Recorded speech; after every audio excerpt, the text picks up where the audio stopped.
They said she was ruined, damaged goods, a woman no decent man would touch. The town of Bitter Creek had made their judgment, and Eliza Moore wore their verdict like a scarlet brand. But when Mayor Hutchins dumped her at the loneliest ranch in Montana Territory, neither he nor Eliza knew that the broken cowboy living there understood rejection better than anyone. What happened next would shake the foundations of everything that small-minded town believed about redemption, love, and second chances. Stay with me until the end of this story. Hit that like button and comment what city you're watching from so I can see how far this tale has traveled. The storm had been building all afternoon, bruising the Montana sky with shades of purple and black that promised violence. Ethan Cole sat motionless on his horse at the ridge overlooking his ranch, watching the weather roll in from the west like an army preparing for siege. His hand rested on the rifle across his saddle, still warm from recent use. 3 cattle thieves had learned today that stealing from Ethan Cole was a mistake they wouldn't make twice. 2 had fled with fresh wounds to remember him by. The 3rd wouldn't be stealing anything ever again. Ethan didn't feel proud of that fact. He didn't feel much of anything anymore. The wind picked up, carrying the smell of rain and sagebrush. His gelding, a battle-scarred roan named Judge, shifted beneath him, anxious to get to shelter before the heavens opened. Ethan gave him his head, and they descended toward the cabin that had been home for the past 6 years, though calling it home felt like a generous interpretation of the word. Home implied warmth, family, laughter echoing off log walls. Ethan's cabin had none of those things. He'd built it with his own hands after the war, after Sarah, after everything that mattered had been buried in graves too numerous to count. The structure was solid, functional, and utterly devoid of comfort beyond basic survival. One room with a stone fireplace, a rope bed in the corner, a table he'd built from pine, and shelves that held ammunition, tools, and very little else. No photographs, no mementos. Nothing that could remind him of what he'd lost. The first drops of rain hit his face as he approached, cold and hard as thrown pebbles. That's when he saw it. Smoke, rising from his chimney in a thin gray ribbon that the wind immediately shredded. Ethan's entire body went rigid. His hand moved to his Colt, thumb automatically checking the hammer. He hadn't left a fire burning. He never did. Waste of wood, and besides, he'd grown accustomed to cold the same way he'd grown accustomed to loneliness, as a condition of existence rather than a problem to be solved. Someone was in his cabin. Judge sensed the tension and his ears flattened. Ethan dismounted 50 yards out, ground-tying the horse behind a stand of aspen. The rain was coming harder now, turning the dusty earth to mud. He approached on foot, moving with the practiced silence of a man who'd spent 4 years hunting and being hunted across Virginia and Tennessee. The cabin's single window glowed with firelight. Through the rain-streaked glass, he could make out movement inside. A figure, small, moving back and forth in front of the hearth with purposeful efficiency. Not thieves, then. Thieves didn't build fires and make themselves comfortable. They grabbed what they could carry and ran. Ethan's jaw clenched. After the day he'd had, tracking rustlers through 15 miles of rough country and putting a bullet in a man's chest, he was in no mood for mysteries. He wanted whiskey, silence, and the oblivion of sleep. Instead, he had an intruder who'd made themselves right at home. He checked the Colt one more time, then kicked the door open. The woman at his stove didn't scream, didn't drop the pan she was holding, didn't even flinch. She simply turned her head, met his eyes with a gaze that was utterly calm, and said, "You're late. Supper's almost ready." For several seconds, Ethan could only stare. The woman was young, mid-20s, he guessed, with dark hair pulled back in a severe bun that revealed a face that might have been pretty if it wasn't so carefully composed into an expression of complete neutrality. She wore a plain gray dress that had seen better days, the fabric worn at the elbows and hem. Her hands, he noticed, showed evidence of hard work. Not the soft hands of a town lady, but the capable hands of someone who knew labor. "Who the hell are you?" Ethan finally managed, rain dripping from his hat brim onto his floor. "Eliza Moore." She turned back to the stove, stirring whatever was in the pan. The smell of salt pork and beans filled the cabin. "And you're Ethan Cole. You're letting the rain in." Ethan stood there, gun still drawn, trying to process the absolute audacity of this woman cooking in his cabin like she had every right to be there. Miss Moore, I don't know how things work wherever you come from, but in Montana territory, breaking into a man's home, I didn't break in. The door was unlocked. She tasted whatever she was cooking, added a pinch of something from a small cloth bag. And before you throw me out into the storm, you should know that Mayor Hutchins sent me. Said you needed help around the place. Hutchins. Ethan spat the name like it tasted bad. That interfering son of a... He caught himself, though he couldn't say why he bothered being polite. I don't need help. I don't want help. And I sure as hell didn't ask for some woman to come out here and... And what? Eliza turned to face him fully now, and for the first time he saw something beyond calm in her expression. Something that looked almost like challenge. Cook your meals? Clean this place? Maybe make it slightly less depressing than a grave? Get out. No. The word hung in the air between them like a thrown gauntlet.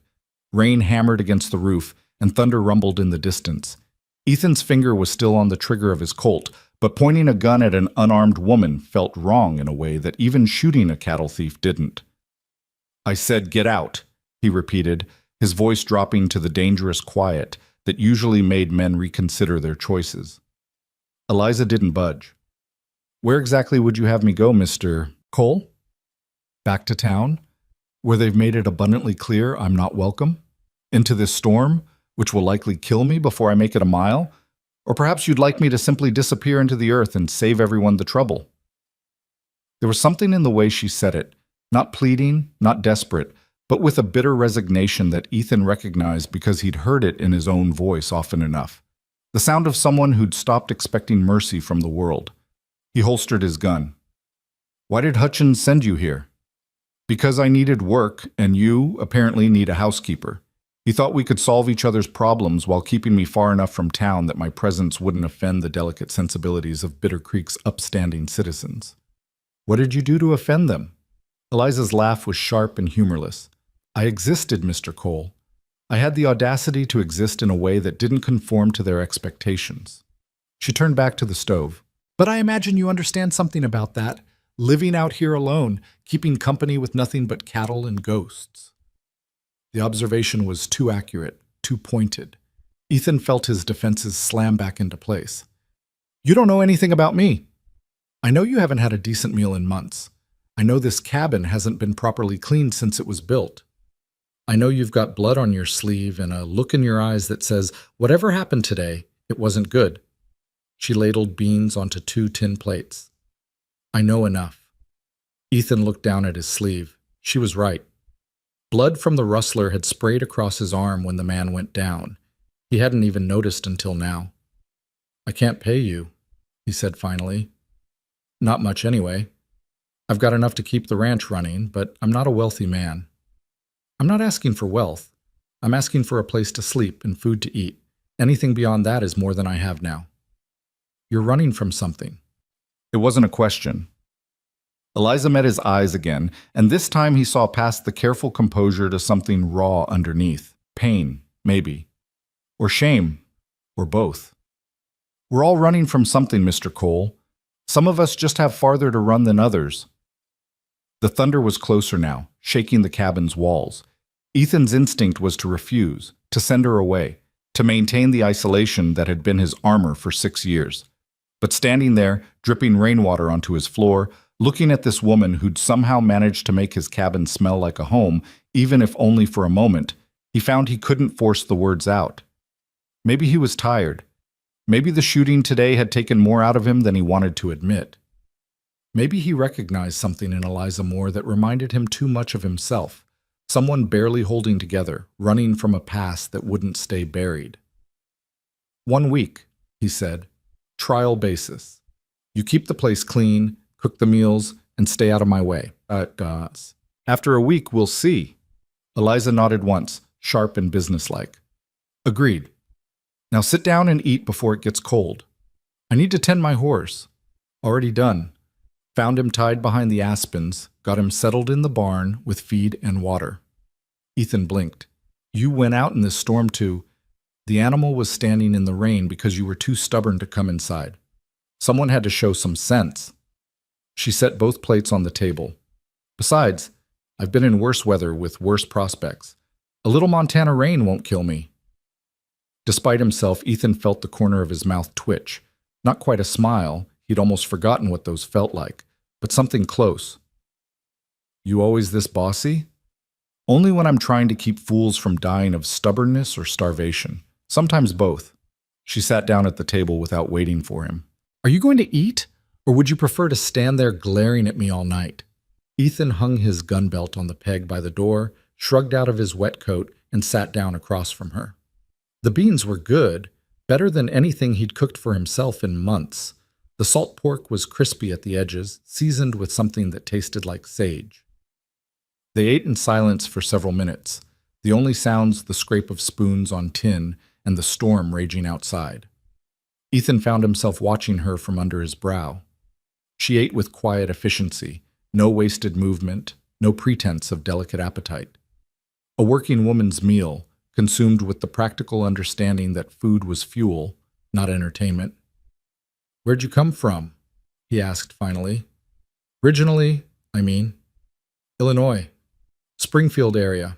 My father was a clerk in a law office. She didn't look up from her plate. That life ended a long time ago. How'd you end up in Montana? Eliza's spoon paused halfway to her mouth. For a moment, Ethan thought she wouldn't answer. Then she set the spoon down with careful precision. I came west to marry a man I'd been writing letters to for 8 months, a merchant named Thomas Graves. He promised me a good life, a home, a future.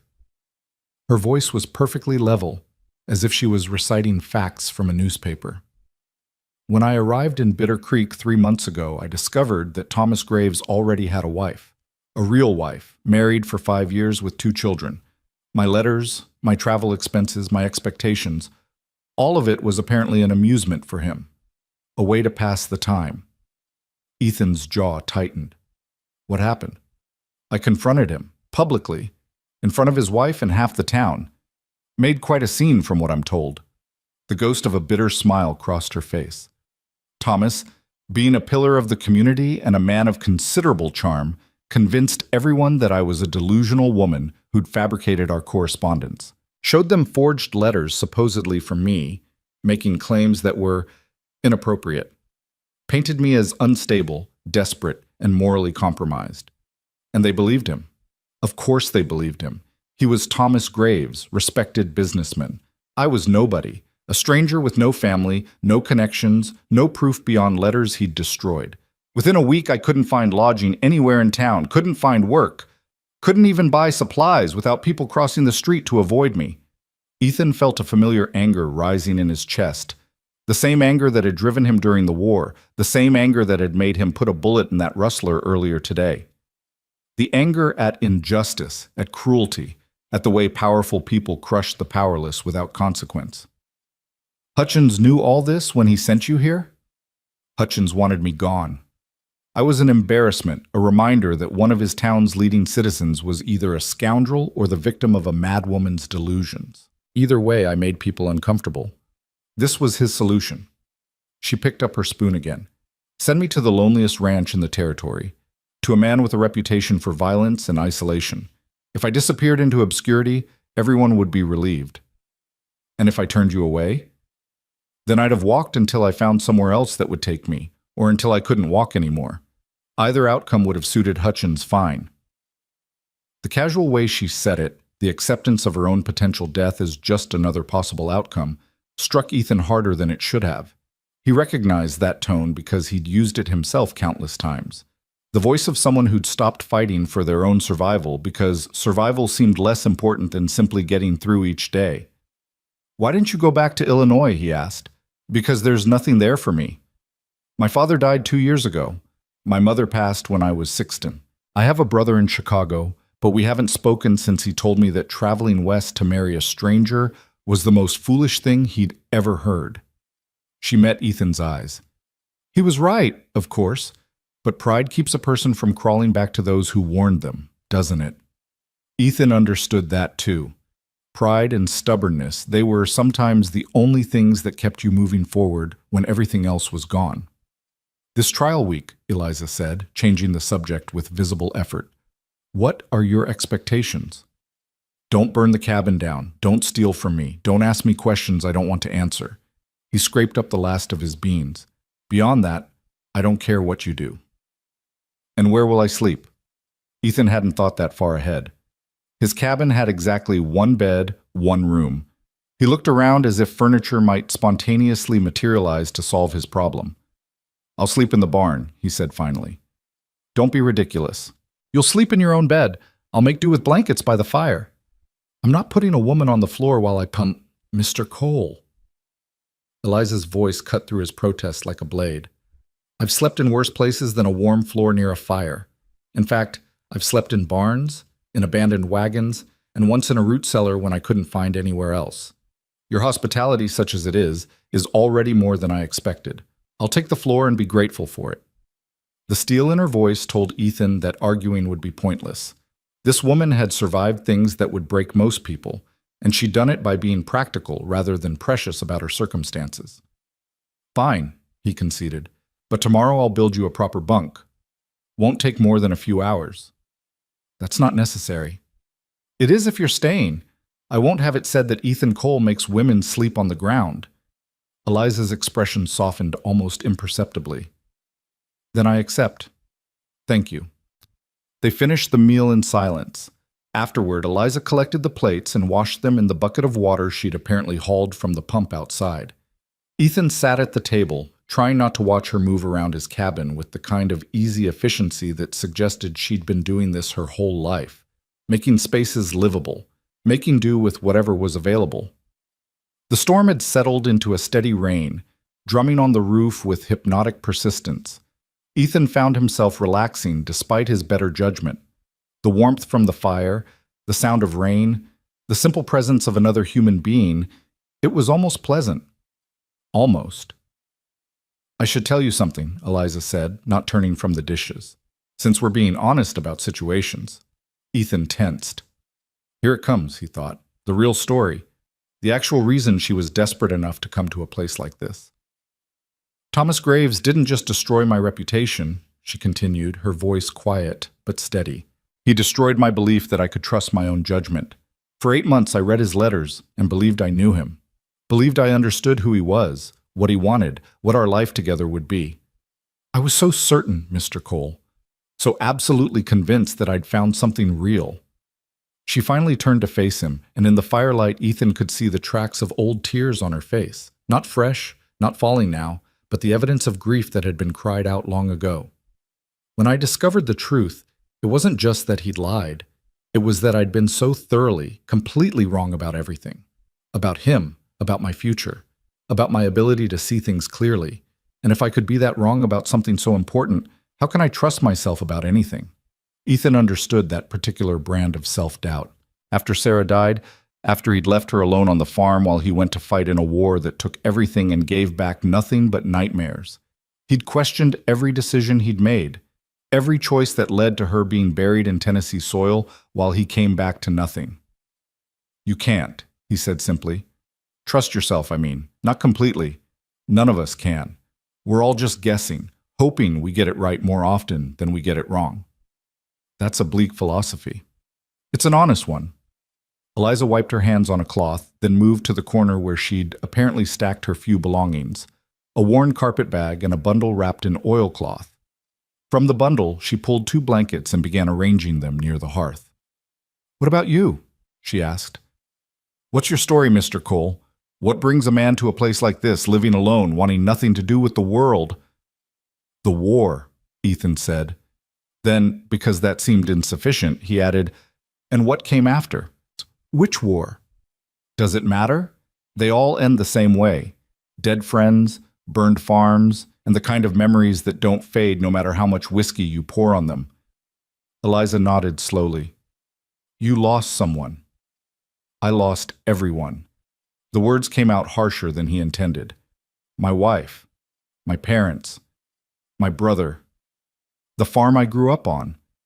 Everything I thought I was fighting to preserve, I came back to find gone or ruined beyond recognition.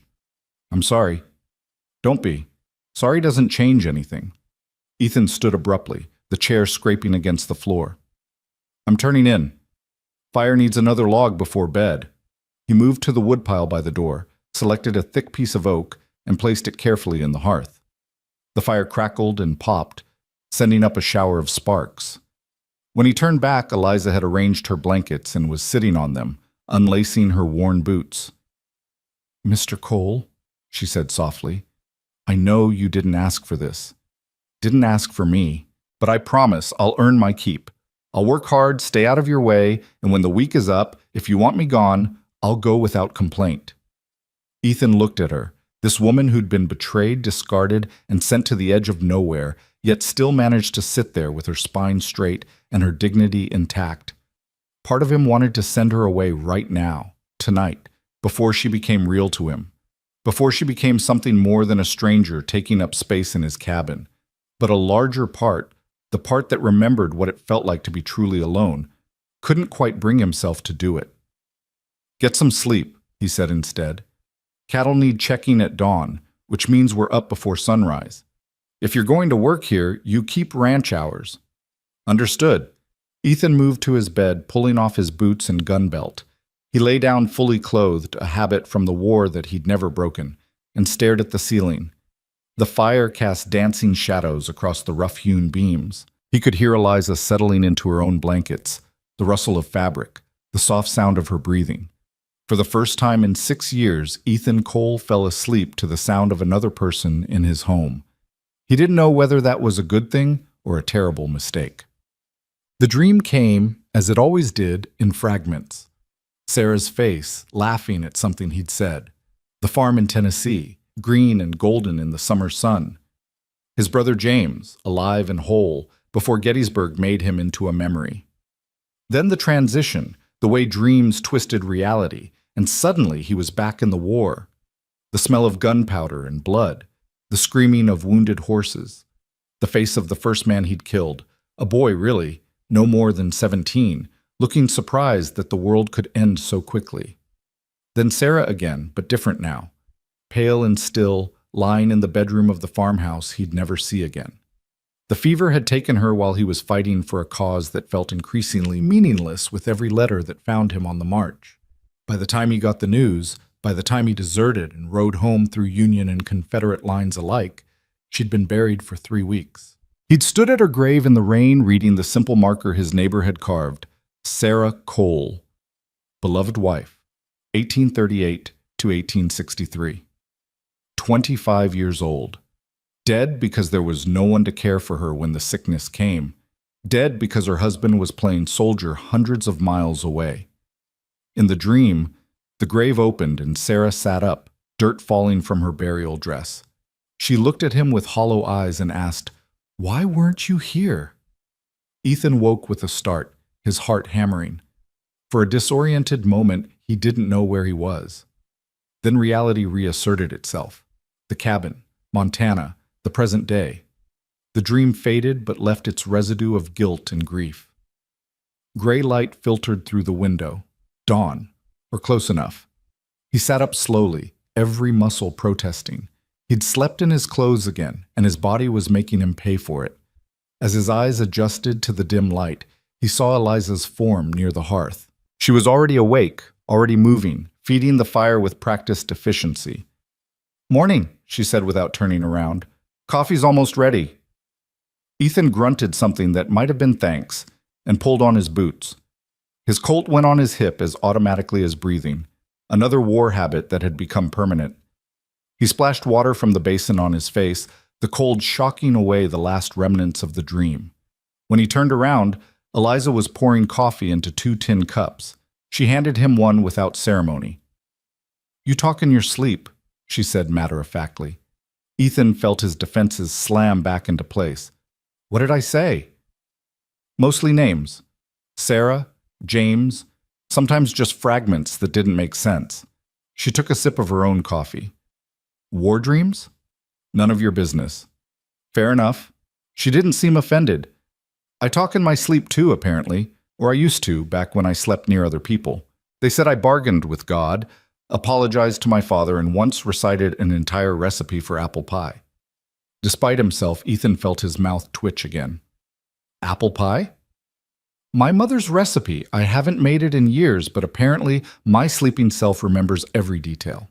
She set her cup down. The point is, we all carry things we can't put down, even in sleep. No judgment here. Ethan drank his coffee. It was strong and bitter, the way he liked it. Outside, he could hear the morning sounds of the ranch, cattle lowing in the distance, birds starting their day, the whisper of wind through the grass. I need to ride the fence line today, he said. Check for damage from the storm. There's bread in the box and some dried venison if you get hungry. I'll be back around midday. I'll come with you. No. Why not? Because fence riding is hard work, not a Sunday stroll. And because I work alone. Eliza met his eyes with that steady, unflinching gaze that was already becoming familiar. Mr. Cole, if I'm going to work on this ranch, I need to know the property. I need to understand what needs doing and how things work. You can teach me while we ride, or I can fumble around in ignorance and make costly mistakes. Your choice. The logic was sound, even if Ethan didn't like it. And truth be told, having an extra pair of hands for fence repair would make the job faster. Can you ride? He asked. Well enough. Meaning? Meaning I won't fall off, but I won't be winning any races either. I learned as a girl, but it's been a while. Ethan sighed, already regretting this. Fine. There's a mare in the barn, gentle enough for a rusty rider. We leave in 20 minutes. Dress warm and bring water. Eliza nodded and went to her carpet bag, pulling out items with the efficiency of someone who'd learned to pack light and smart. Ethan busied himself with his own preparations, checking his rifle, filling his canteen, gathering tools for fence repair. 20 minutes later, they were mounted and riding east toward the section of fence that always took the worst beating from storms. Eliza sat her horse competently enough, if not gracefully. The mare, a dappled gray named Clementine, was patient with her rider's stiffness. The morning was cool and clear, the storm having scrubbed the sky to a brilliant blue. Water still stood in puddles and the grass sparkled with leftover rain. It was beautiful country, vast and rolling, with the mountains visible in the distance like sleeping giants. They rode in silence for the first mile. Ethan kept glancing over, expecting Eliza to complain about the pace or the cold or the work ahead. She did none of those things, just kept her seat and her silence, watching the land roll past with an expression that might have been appreciation. Your ranch is larger than I expected, she said eventually. 600 acres, give or take. About 200 head of cattle, though I lost a dozen to those rustlers yesterday. Maybe more. Is rustling common out here? Common enough. Men get desperate, especially when winter's coming. They figure a few head of cattle won't be missed. His jaw tightened. They're wrong. The mayor said you had a violent reputation. The mayor talks too much. He said you killed 3 men last year in a dispute over water rights. Ethan was quiet for a long moment. When he spoke, his voice was flat, emotionless. 2 men, not 3. And it wasn't a dispute. They tried to poison my creek to drive my cattle off so they could claim the land. I gave them a chance to walk away. They chose to draw on me instead. That was their mistake, not mine. And yesterday, with the rustlers? 1 dead, 2 wounded. Again, their choice, not mine. I don't look for violence, Miss Moore, but I don't run from it either. Can't afford to. Not out here. Show weakness once and every hard case in the territory will think you're easy pickings. Eliza was quiet, processing this. You don't seem to feel bad about it. Would feeling bad bring them back? Make them better people? Change what they tried to do? He shook his head. I feel what I need to feel in the moment, anger mostly, that I have to deal with thieves instead of doing honest work. After that, I move on. Guilt's a luxury for people with the time to indulge it. That's a hard way to live. It's the only way I know anymore. They reached the fence line around mid-morning. As Ethan had suspected, a section about 30 yards long had been knocked down by a fallen tree during the storm. The posts were intact, but the wire was tangled and useless. He dismounted and began assessing the damage. Eliza slid off Clementine with somewhat less grace, but managed to keep her feet. She stood watching him work for a minute, then asked, What can I do? Hold wire while I string it, and don't let go unless you want to lose fingers. For the next 3 hours, they worked in tandem. Ethan cut away the damaged wire, reset posts where needed, and strung new wire from the supply he'd brought. Eliza held, pulled, and tied off sections as directed. She didn't complain when the wire bit into her leather gloves, didn't fuss when mud splashed on her dress, didn't slow down even when Ethan could see her arms shaking from the effort of holding tension on the line. "You've done this before," he observed, watching her tie off a section with competent knots. "My father owned some land outside Springfield, not a proper ranch, but enough to need fencing. He believed daughters should learn practical skills alongside sons, even if society thought otherwise." She tested the tension on the wire, nodded with satisfaction. "I also learned basic carpentry, how to butcher a hog, and how to shoot a rifle, though I'm admittedly not very good at the last one. Useful skills for a ranch. Useless skills for a lady, according to most people. My mother despaired of ever making me proper." "What happened to the land?" "Sold after my father died to pay his debts. Turns out being a clerk doesn't pay as well as being a lawyer, and he'd made some poor investments trying to give us a better life. I used my portion of what was left to buy a train ticket west and a trunk full of hope." The bitterness in her voice was carefully controlled. The hope didn't travel well. They finished the fence repair just after noon. Ethan stepped back to inspect their work, then gave a satisfied nod. "Good enough. It'll hold. That's high praise coming from you, I suspect. I don't waste words on false compliments. Work's either done right or it's not. This is right." They ate a cold lunch sitting on a boulder overlooking a small creek that cut through the property. Ethan shared his dried venison and the bread Eliza had found in his cabin. The water from the creek was cold and clean, tasting of minerals and mountain snow. "Tell me about the ranch," Eliza said between bites. "How did you end up here?" "After the war, I drifted west. Worked as a hired gun for a while, guarding wagon trains and such. Saved my money. When I got to Montana, I found this land and bought it cheap from a widow who couldn't manage alone. Built the cabin, bought some cattle, and tried to forget everything that came before." "Has it worked? The forgetting?" "No, but the trying keeps me busy." Eliza smiled faintly. "That's as honest an answer as I've ever heard." They sat in companionable silence for a while, watching the creek flow past. A pair of hawks circled overhead, riding the thermal currents. The sun was warm on Ethan's face, and he felt some of the constant tension in his shoulders ease slightly. "Can I ask you something personal?" Eliza said. "You can ask. I might not answer. Why did the mayor think sending me here was a good idea? Not from his perspective, I understand that, but from yours. What made him think you'd accept a housekeeper?" Ethan tossed a pebble into the creek, watching the ripples spread. "Last winter was hard. I got sick. Pneumonia, the doctor thought. Came close to dying in that cabin, alone. By the time I could ride to town again, I looked like hell. Lost 30 pounds, weak as a kitten. Hutchins got it in his head that I needed someone to look after the place. Make sure I didn't die alone in the wilderness like some hermit. But you refused. Every time he brought it up, told him to mind his own business." He picked up another pebble, turned it over in his fingers. "Guess he decided to force the issue by sending you out without asking. And you still almost sent me away last night." "Should have. Why didn't you?" Ethan looked at her then, really looked at her. In the afternoon sunlight, with her hair slightly disheveled from the morning's work and dirt smudging her cheek, Eliza Moore looked nothing like the broken woman who'd been cooking at his stove the night before. She looked capable, strong, real. "Because you reminded me of someone," he said quietly.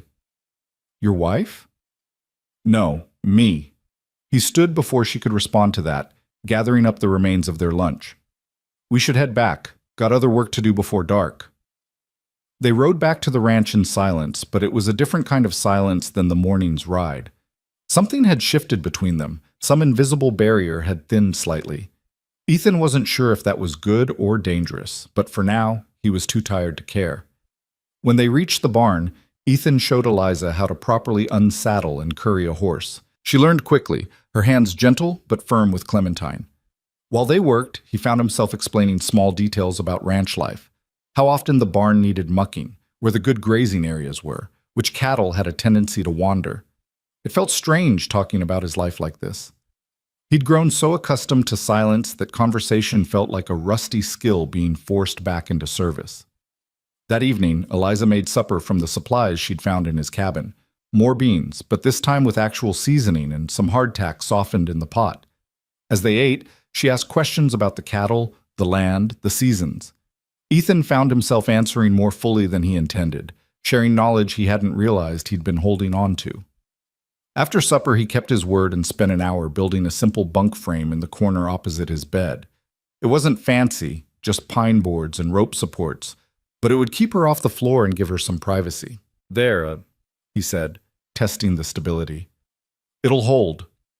Eliza ran her hand over the rough wood, and for the first time since arriving, her careful composure cracked slightly. Her eyes were wet when she looked at him. Thank you, she said softly. You didn't have to do this. Said I would. I keep my word. Still. Thank you. Ethan just nodded, uncomfortable with gratitude. He went outside to check on the stock one last time before bed, giving her space to arrange her few belongings on the new bunk. The night was clear and cold, stars scattered across the sky like thrown diamonds. He stood in the yard for a long time, listening to the sounds of his ranch, cattle settling for the night, wind in the grass, the distant call of a coyote. Simple sounds, honest sounds, the sounds of a life he'd built to replace everything he'd lost. But tonight, for the first time in 6 years, there was another sound added to the mix. From inside the cabin came the soft humming of a woman arranging her home, making space in his life whether he was ready for it or not. Ethan wasn't a man who believed in fate or divine intervention. Life was what you made of it through hard work and harder choices. But standing there under the Montana stars, he couldn't shake the feeling that something had changed, that the woman Hutchins had dumped on his doorstep might be more than just a temporary inconvenience. Whether that was a blessing or a curse, only time would tell. He went back inside, barred the door, and settled into his bed. Across the cabin, Eliza was already under her blankets, her back to him, breathing steady and even. The fire crackled low in the hearth, casting just enough light to see by. "Good night, Mr. Cole," she said quietly. "Ethan," he heard himself say. "If you're staying, you might as well call me Ethan." There was a pause. Then, so softly, he almost missed it. "Good night, Ethan." He closed his eyes and waited for sleep, for the dreams that would come. But tonight, for reasons he didn't fully understand, the weight on his chest felt slightly lighter. The cabin felt slightly less empty. The future felt slightly less like a sentence to be endured. It was just the first day of a week-long trial. But Ethan Cole was beginning to suspect that 1 week wouldn't be nearly enough to figure out what to do about Eliza Moore. And that terrified him more than any rustler ever could.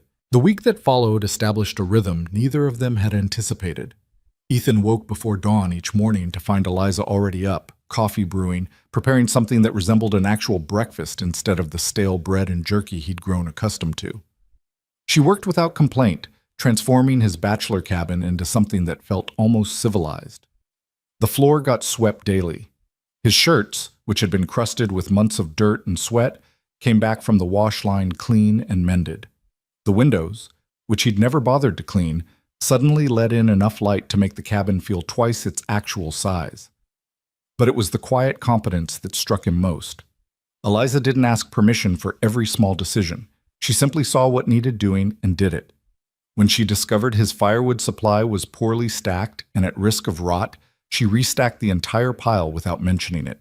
When a hinge on the barn door broke, he came back from checking cattle to find she'd already replaced it with one she'd fashioned from scrap metal and wire. "Where'd you learn to do that?" he'd asked, examining her handiwork. "Necessity?" she'd replied simply. "You'd be surprised what you can figure out when the alternative is going without." By the 4th day, Ethan had stopped watching her with suspicion and started watching her with something closer to respect. By the 5th day, he'd caught himself looking forward to returning to the cabin just to see what small improvement she'd made. By the 6th day, he realized the week was almost over and he had no idea what he was going to do about that. The answer came from an unexpected direction. Ethan was in the barn repairing tack when he heard horses approaching. Multiple horses, moving fast. His hand went to his Colt automatically, a reflex so ingrained he barely noticed it anymore. He stepped to the barn door and felt his jaw tighten when he recognized the riders. Mayor Hutchins led the group, his substantial belly testing the patience of his poor gelding. Behind him rode three other men Ethan recognized from town: Samuel Pierce, who owned the general store, Dutch Morrison, the blacksmith, and bringing up the rear, looking deeply uncomfortable, was Thomas Graves. Ethan's hand stayed on his gun. They pulled up in his yard, and Hutchins dismounted with a grunt of effort. "Cole, need a word with you." "Then speak it and get off my land." Now that's not very hospitable. Hutchins pulled a handkerchief from his pocket and mopped his face, though the morning was cool. "We've come about the girl. Miss Moore has a name. Use it." "Fine. We've come about Miss Moore." Hutchins glanced at the cabin where Eliza had appeared in the doorway, wiping her hands on her apron. "She been any trouble?" "No." "Good, good. That's what we hope to hear." Hutchins tucked his handkerchief away. "Thing is, Cole, we've been discussing the situation in town, and we feel it might be best if Miss Moore moved on, perhaps took the stage to Helena, or maybe Virginia City, somewhere with more opportunities for a woman in her particular circumstances." Ethan felt ice forming in his gut. Her circumstances being that she was lied to and humiliated by one of your upstanding citizens? Thomas Graves flinched but said nothing. He was a handsome man, Ethan noted with distaste, the kind of clean-cut, well-groomed appearance that probably made trusting him easy, the kind of man who could smile while stabbing you in the back. "Now that's not fair," Pierce interjected. "There's been no proof of Mr. Graves's wrongdoing, just accusations from a woman who what?" Ethan's voice dropped to that dangerous quiet. "Finish that sentence, Pierce. I'm real curious to hear how you plan to defame a woman's character while standing in my yard." Pierce's mouth snapped shut.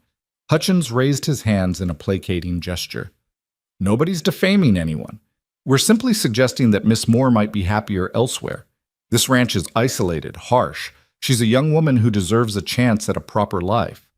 And you're so concerned about her welfare that you came all the way out here to help." Ethan's tone made it clear what he thought of their concern. Nothing to do with the fact that having her in the territory is an embarrassment to Graves there, or that your town's reputation might suffer if people start asking too many questions about how a woman got treated so poorly. "That's not," Hutchins sputtered. "That's exactly what this is." Ethan stepped forward, and all four men instinctively backed up. "You want her gone because she's inconvenient, because her presence reminds everyone that maybe your precious community isn't as righteous as you like to think." "She's filled your head with lies," Graves said suddenly, his voice tight. "Whatever she's told you about me, it's not true. I never promised her anything. She came to Bitter Creek with delusions, and when I tried to let her down gently, You got any proof of that?" Ethan interrupted. "I don't need proof. My word. Your word means nothing to me. I've known men like you my whole life, dress them up in fine clothes and teach them to smile, but underneath they're the same as the cowards who shot at us from behind trees during the war, all polish and no spine." Graves's face went red. "How dare you?" "I dare because this is my land and you're not welcome on it." Ethan's hand stayed on his Colt. "Now, you've got exactly 1 minute to state your actual business before I start treating you like the trespassers you are." Hutchins pulled an envelope from his coat. "We've taken up a collection, $50, enough for stage fare and a stake somewhere new. We're willing to give it to Miss Moore in exchange for her immediate departure from the territory. You're trying to buy her silence. We're trying to help her start fresh." Ethan looked past them to where Eliza still stood in the doorway. Her face was pale but composed, her hands twisted in her apron. Their eyes met, and he saw something there that made his decision easier than it should have been. "She stays," he said flatly. "Cole, be reasonable. She stays. She's got work here, a place to sleep, and nobody bothering her with their sanctimonious concern. That's more than your town ever gave her." "You can't be serious," Pierce said. "A man and a woman, unmarried, living together in isolation. The scandal alone. I don't give a damn about scandal. And anyone who wants to make something of our living arrangements can come discuss it with me personally." He patted his Colt. "I'm always happy to have those conversations." Hutchins looked genuinely distressed now. "You're making a mistake. This girl is trouble, Cole. She's unstable, vindictive. She's none of those things. What she is honest about what happened to her. And that makes you uncomfortable because it means admitting one of your own is a lying bastard who destroyed a woman's life for entertainment. That's slander, Graves hissed. Then sue me. But while you're filing your complaint in court, maybe bring those forged letters you claim she wrote. I'd love to see a judge examine them. Graves went quiet, confirming what Ethan had already suspected. There were no letters, no evidence, just a powerful man's word against a friendless woman's truth. Hutchins sighed, a sound of genuine frustration. I tried to help you, Cole. Tried to give you someone to look after the place. But if you insist on being stubborn about this, I insist on making my own decisions about my own property and who works it. Now get off my land before I lose what's left of my patience. The four men exchanged glances. Morrison, who'd been silent throughout, shook his head slightly. Whether in disgust at Ethan or his companions, it was hard to tell. They mounted up, Hutchins stuffing the envelope back in his coat with obvious annoyance. You'll regret this, Graves said, trying for menace and achieving only petulance. I regret having to breathe the same air as you, but we don't always get what we want. They rode off, kicking up dust. Ethan watched until they disappeared over the ridge, then turned to find Eliza had come down from the cabin and was standing a few feet away. You didn't have to do that, she said quietly. Yes, I did. They offered money, enough to get me far from here, to start over somewhere nobody knows my story. You want to take it? I'll ride after them, get you that envelope. Eliza shook her head slowly. No, I'm tired of running, tired of being shuffled around like an inconvenient problem. She met his eyes. But I need to know. Why did you defend me? You barely know me. For all you know, everything they said could be true. Ethan considered his answer carefully. During the war, I saw men lie about all kinds of things. Saw officers claim credit for victories won by common soldiers. Saw politicians blame defeats on dead men who couldn't defend themselves. Got so I could spot a liar pretty quick. It's in the eyes, the way they can't quite hold your gaze when they're spinning their stories. And Graves looked away every time he spoke about you. Hutchins kept touching his face. Another tell. They were lying, or at least they believed they were covering for a lie. You, on the other hand, look people straight in the eye when you talk, even when the truth makes you vulnerable. That tells me what I need to know. You trust me based on instinct? I trust evidence, and the evidence is that you've worked hard, kept your word, and caused me no trouble beyond making my coffee too strong. The corner of his mouth twitched. Though I suppose that last one could be considered a crime in some jurisdictions. Eliza surprised him by laughing, not the bitter, cynical sound he'd heard before, but genuine amusement. It transformed her face, made her look younger, less burdened. I'll try to make it weaker, she said. Don't you dare. They stood there in the yard, an awkward silence settling between them. Finally, Eliza said, The week's up tomorrow. I know. Do you want me to go? Ethan looked at his cabin, at the clean windows, the swept porch, the garden plot Eliza had started clearing near the south wall. He thought about going back to cold breakfasts and dirty floors and the crushing weight of absolute solitude. No, he said. I want you to stay, if you're willing. What are the terms? Same as before. Room and board, plus I'll pay you $10 a month. It's not much, but it's what I can afford and still keep the ranch running. That's more than fair. Eliza held out her hand, businesslike. I accept. Ethan shook her hand, noting the calluses that had formed over the past week, the strength in her grip.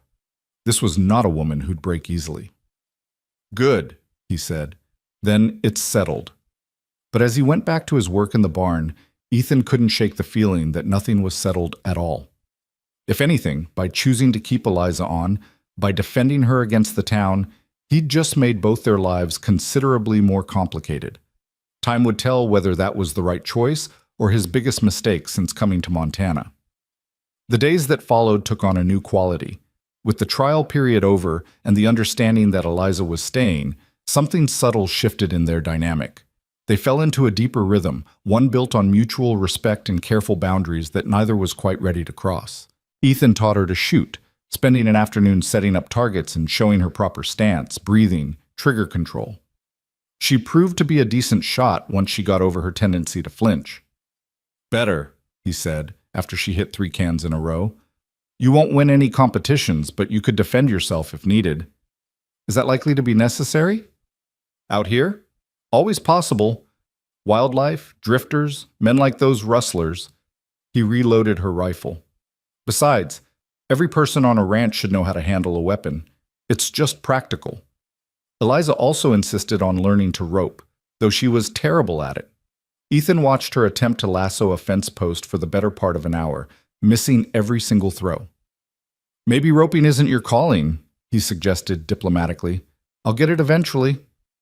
Maybe focus on the things you're good at first, like cooking and fixing things, and basically everything else.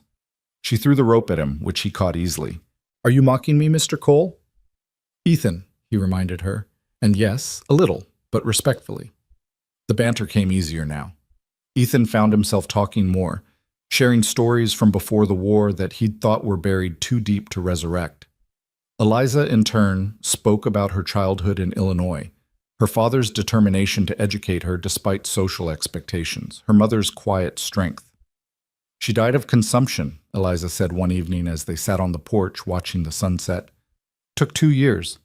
Toward the end, she made me promise I'd never let circumstances define me, that I'd always fight for my own life, my own choices.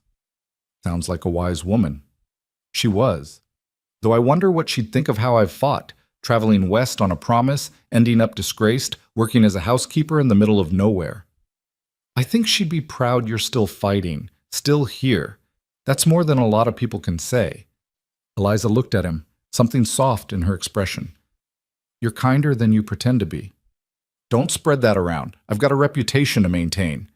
But the peaceful rhythm couldn't last forever.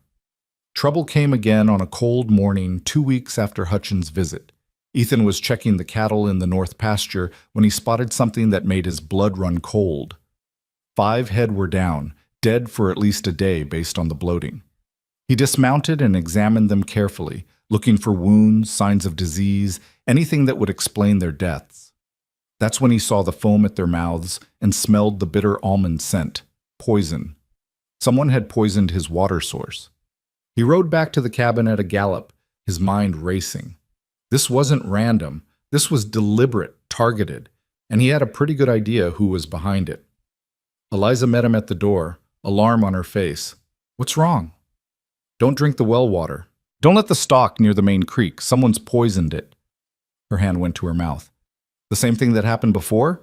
The dispute you mentioned? Similar, but this time I know who's responsible. He was already moving, gathering supplies. I need to ride to town. This ends today. Ethan, wait. If you go in angry, if you do something you can't take back. They killed my cattle, Eliza. They poisoned my land. What exactly do you expect me to do? Ask them politely to stop? I expect you to be smart about this. Going in with your gun drawn will only prove whatever they want people to believe about you, that you're violent, unstable, dangerous. I am dangerous, especially to men who come after what's mine. Then be dangerous intelligently. She grabbed his arm, forcing him to look at her. Get the sheriff involved. Document what happened. Build a case they can't deny. Don't give them the satisfaction of turning this into something they can use against you. Ethan wanted to argue. Every instinct he had screamed for immediate confrontation, for riding into town and putting his Colt in Thomas Graves's face until the man confessed. But Eliza's logic cut through the red haze of his anger. Fine, he said through gritted teeth. We'll do it your way. But if the law won't handle this, then we'll discuss other options. Together. The word together stopped him cold. He looked at Eliza, really looked at her, and saw fierce determination mixed with genuine concern. Not just for him, but for them both. She'd attached her fate to his, and now his problems were hers too. Together, he agreed finally. They rode to Bitter Creek side by side, Ethan leading one of the dead cattle on a travois he'd rigged to judge. It was gruesome, but it was evidence. Sheriff Barnes met them at his office, took one look at the deceased animal, and swore creatively. Poison again? Barnes asked, though he clearly already knew the answer. Strychnine by the smell. Someone contaminated my main creek, killed 5 head so far. Could be more.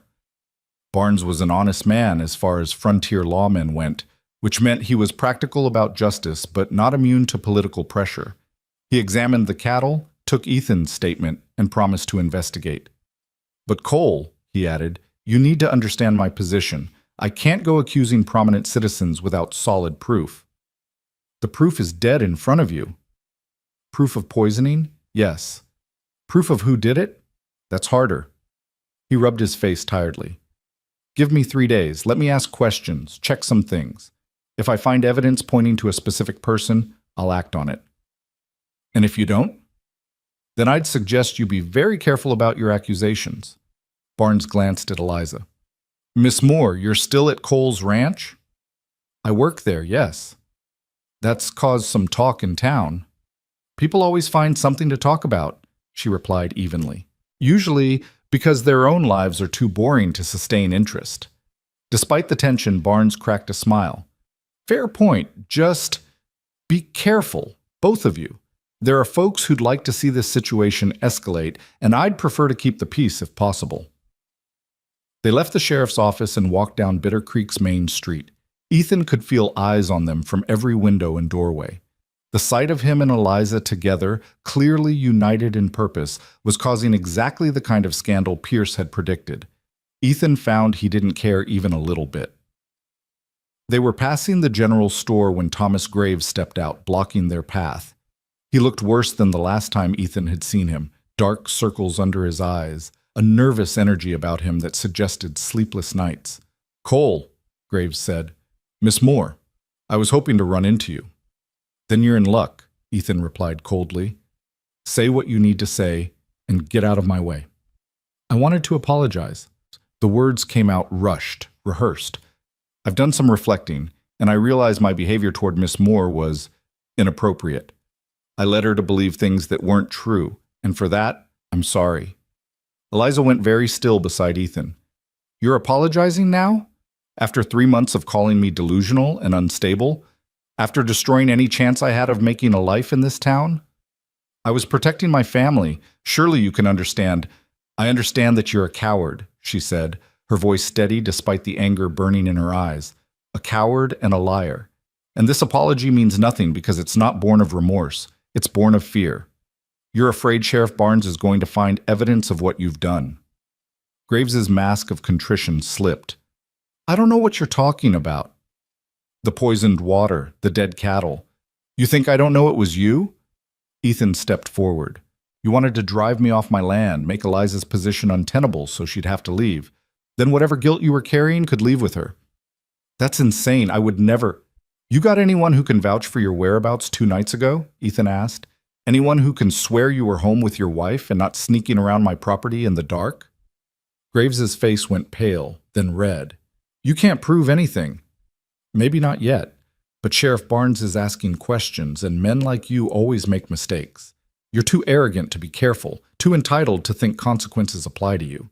Ethan's voice dropped. "And when he finds the proof, because he will find it, I'm going to be there to watch you answer for what you've done." "Is that a threat?" "It's a promise." They left Graves standing in the street, fury and fear warring on his face. As they rode back to the ranch, Eliza was quiet, processing everything that had happened. "Do you really think Barnes will find proof?" she asked finally. "If he looks hard enough. Men like Graves think they're smarter than everyone else, but they're usually just better connected. And connections only protect you until they don't." "What if he doesn't find anything? What if Graves is protected by those connections?" "Then we handle it ourselves." "Meaning," Ethan looked at her, his expression grim, "meaning I've survived a war, betrayal, and 6 years of isolation. Thomas Graves is a town merchant playing at intimidation. If he wants a real fight, I'll give him one he'll regret." Eliza reached over and touched his arm. "I don't want you to compromise yourself for my sake. I've caused you enough trouble already." "You haven't caused me any trouble. Graves did. Hutchins did. The whole damn town did by treating you like you were disposable." He covered her hand with his briefly, then pulled away, suddenly aware of the intimacy of the gesture. "Besides, nobody poisons my land and gets away with it. This stopped being just about you the moment they killed my cattle." They rode the rest of the way in silence, but it was a comfortable silence now. united in purpose, if nothing else. The 3 days Barnes had requested stretched into 5, then a week. During that time, Ethan had to shoot 2 more cattle that showed signs of poisoning, and he spent long hours diverting water from a clean source higher up in the mountains. It was exhausting, expensive work that set back all his other projects. Eliza helped without being asked, hauling water, tending stock, working until her hands bled despite the gloves. She never complained, never suggested this was more than she'd bargained for. If anything, she seemed energized by having a clear purpose, a tangible problem to solve. One evening, as they sat exhausted on the porch after a particularly grueling day, Eliza said, "Can I ask you something personal?" Ethan tensed but nodded. "Go ahead. Why did you really let me stay? And don't say it's just because you believe my story about graves. There's more to it than that." He was quiet for a long moment, watching the stars emerge in the darkening sky. "After Sarah died," he said finally, "I spent a lot of time thinking about what I could have done differently. If I hadn't gone to war, if I'd stayed on the farm, if I'd been there when she got sick. All the choices that led to her grave. You couldn't have known. No, I couldn't, but that doesn't stop the questions." He leaned back against the porch post. "Eventually I realized I was asking the wrong thing. The question wasn't what I could have done differently in the past. It was what I was going to do differently going forward. And I decided that if I ever got another chance to help someone, to make a choice that mattered, I wasn't going to let fear or selfishness or caution stop me." He looked at her. "You needed help. I could provide it. The decision was that simple." "Nothing about this is simple." "No," he agreed. "But it's right, and sometimes that's enough." Eliza was quiet for a moment, then said, "I think your Sarah would be proud of the man you've become. Even with all the anger and isolation, you're still trying to do right by people. That counts for something." Ethan felt something loosen in his chest, some knot of guilt and grief that had been there so long he'd forgotten what it felt like to be without it. He didn't trust himself to speak, so he just nodded.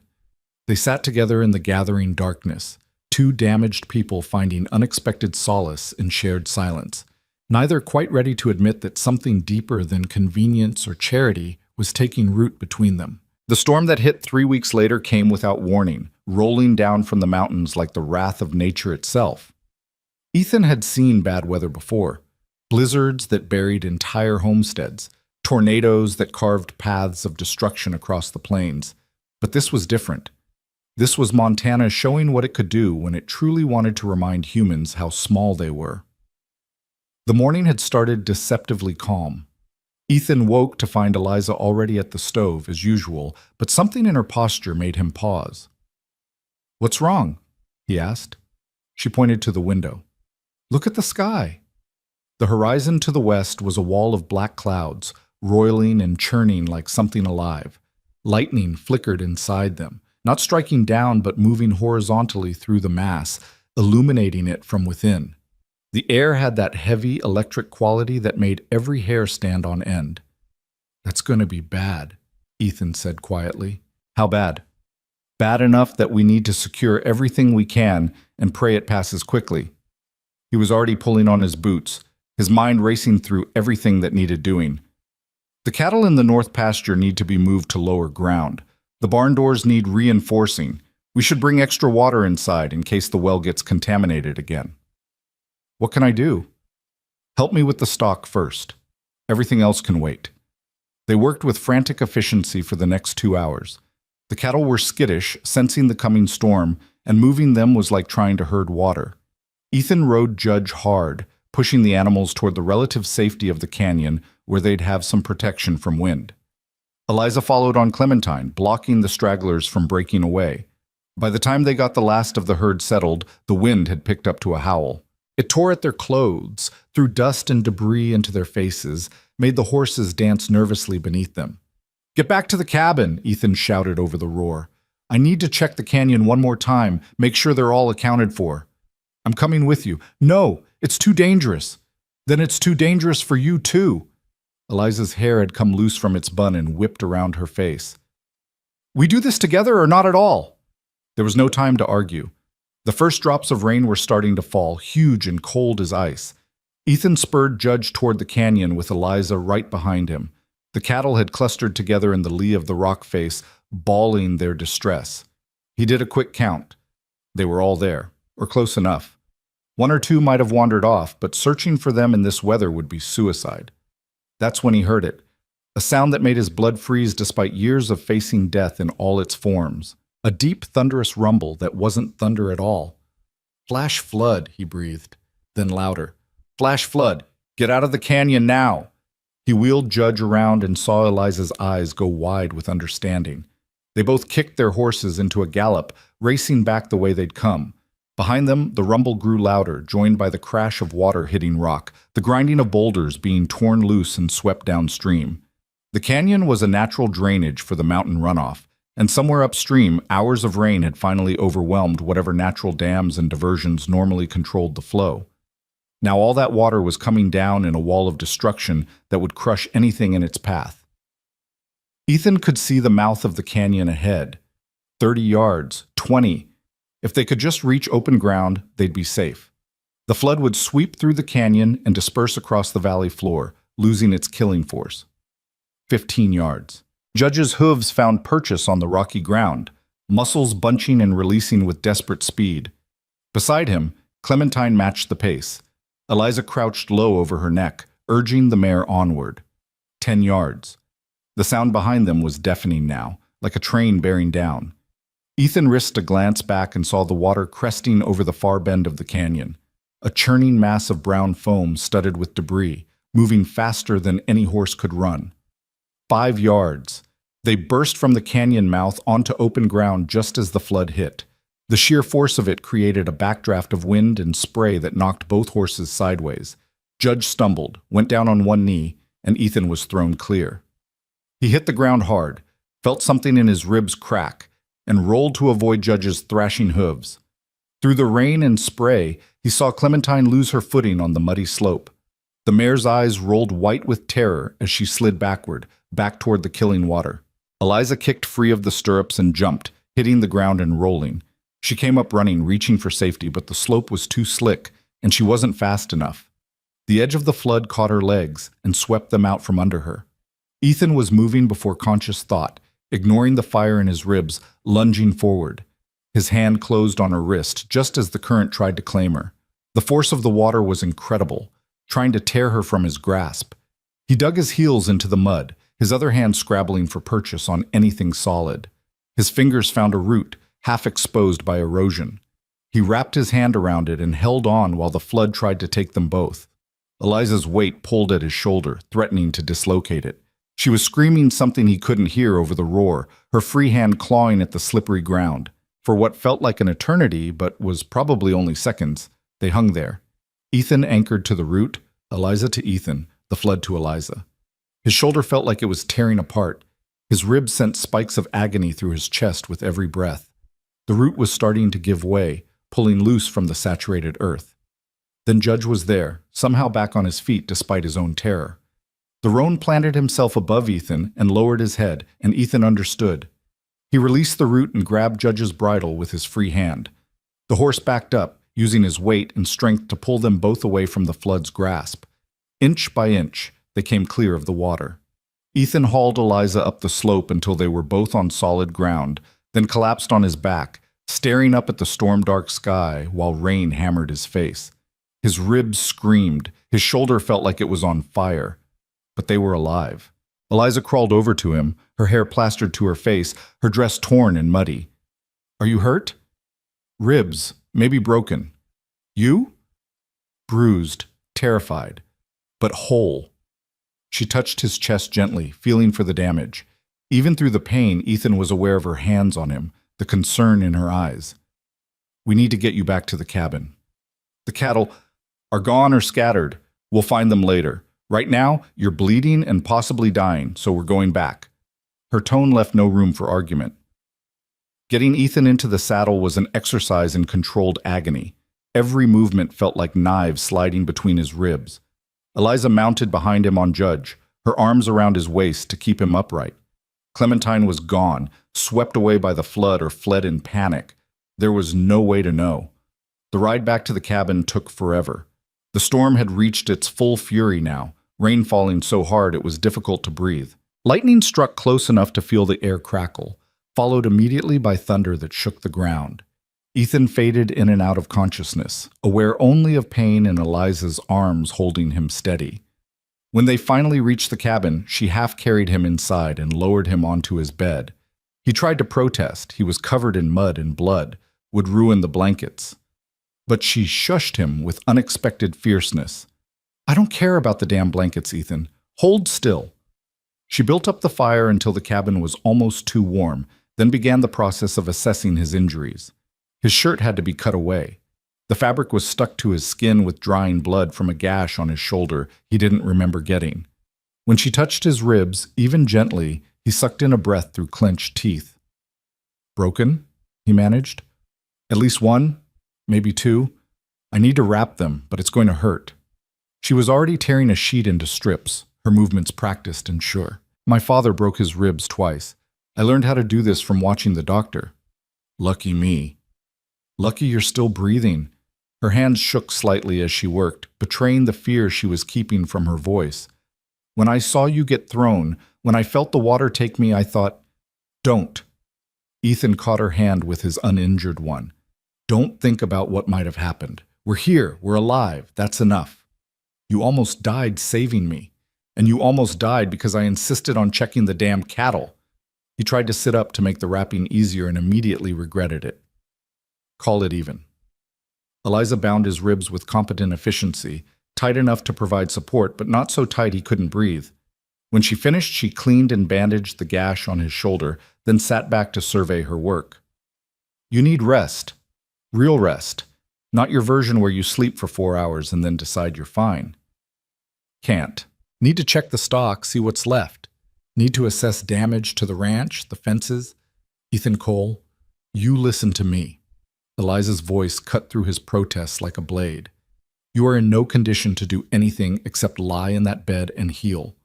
The ranch will still be there tomorrow. The cattle that survived will still be scattered tomorrow. But if you don't rest, if you push yourself and that rib punctures a lung or you collapse from exhaustion, then none of it matters because you'll be dead." The raw emotion in her voice stopped him cold. She was right, of course. He could feel his body shutting down, the adrenaline that had kept him moving finally depleted, but admitting weakness, accepting help. These were skills he deliberately unlearned over the past 6 years. "I don't know how to just lie here," he admitted quietly. "Don't know how to let someone else handle things." "Then learn." She pulled a blanket over him, her touch gentle. "You've been alone so long you've forgotten that having someone to depend on isn't weakness. It's just human." Ethan wanted to argue, but the exhaustion was winning. His eyes kept trying to close despite his best efforts. "What about you? You need to change, get warm." "I'll take care of myself after I know you're settled. Now sleep." He tried to fight it, but his body had other ideas. The last thing he was aware of was Eliza sitting beside the bed, her hand resting lightly on his arm, keeping watch. When he woke, it was dark, and the storm had passed. The cabin was quiet, except for the crackle of the fire and Eliza's soft breathing. She'd fallen asleep in the chair beside his bed, still in her ruined dress, a blanket pulled around her shoulders. In the firelight, her face looked younger, less guarded, peaceful. Ethan tried to shift position and immediately regretted it. The pain in his ribs flared hot and sharp, stealing his breath. He must have made a sound because Eliza's eyes opened immediately. "Don't move," she said, fully alert. "Your ribs need time to knit." "What time is it?" "Past midnight. You've been asleep for about 6 hours." "You should be in your own bed." "I was worried about fever. Head injuries can be tricky." She reached over and pressed her hand to his forehead. "You feel cool enough? How's the pain?" "Manageable." "That means terrible. I'll make willow bark tea." She moved to the stove and Ethan watched her work. There was something different about her tonight. A confidence, a sureness that hadn't been there before. Or maybe it had always been there and he was only now seeing it clearly. "Eliza," he said. "Thank you for pulling me out for this." He gestured vaguely at the bandages, the cabin, everything. She brought him the tea, helped him sit up enough to drink without choking. The bitter liquid was warm and helped dull the edges of the pain. "You don't need to thank me," she said, settling back into the chair. "You saved my life today. Multiple times, if we're counting. This is just returning the favor. It's more than that. You could have left me to die, taken judge, ridden away, started somewhere new with no one to know your past. Is that what you think of me? That I'd abandon you?" I don't know what to think anymore. The words came out more honest than he intended. "A few weeks ago, you were a stranger. Now you're—" He trailed off, unsure how to finish. "Now I'm what?" Ethan met her eyes in the firelight. "Now you're the person I think about when I wake up. The one I look for when I ride in from the range. The reason this cabin doesn't feel like a prison anymore." Eliza went very still. "Ethan, I know it's not what either of us planned. I know you came here out of desperation, and I took you in out of, hell, I don't even know anymore. Stubbornness, maybe, or loneliness. But somewhere between then and now, something changed. You're injured, exhausted. You don't know what you're saying. I know exactly what I'm saying. I'm saying that when I saw that water take you, when I felt you slipping from my grip, the only thought in my head was that I couldn't lose you. Not like I lost Sarah. Not like I lost everything else." He reached for her hand and she let him take it. "I'm saying that you matter to me, Eliza Moore. More than I wanted you to. More than is probably wise." Tears welled in Eliza's eyes, catching the firelight. "You can't say things like that. You can't make me hope for something that can't be." "Why can't it be?" "Because I'm ruined, remember? Damaged. No decent man would want me, that's what they say in town. And even if that wasn't true, even if you could look past my history, I'm not the woman you lost. I can't replace Sarah." "I'm not asking you to replace anyone." Ethan squeezed her hand gently. "I'm not looking for a ghost or a substitute. I'm looking at you, the woman who walked into my cabin with nothing but pride and determination. The woman who learned to shoot and rope and mend fence without complaining. The woman who just spent 6 hours watching over me to make sure I didn't die in my sleep." "Stop," she whispered. "Please stop." "Why? Because the truth is too hard to hear? Because you've convinced yourself you don't deserve anything good?"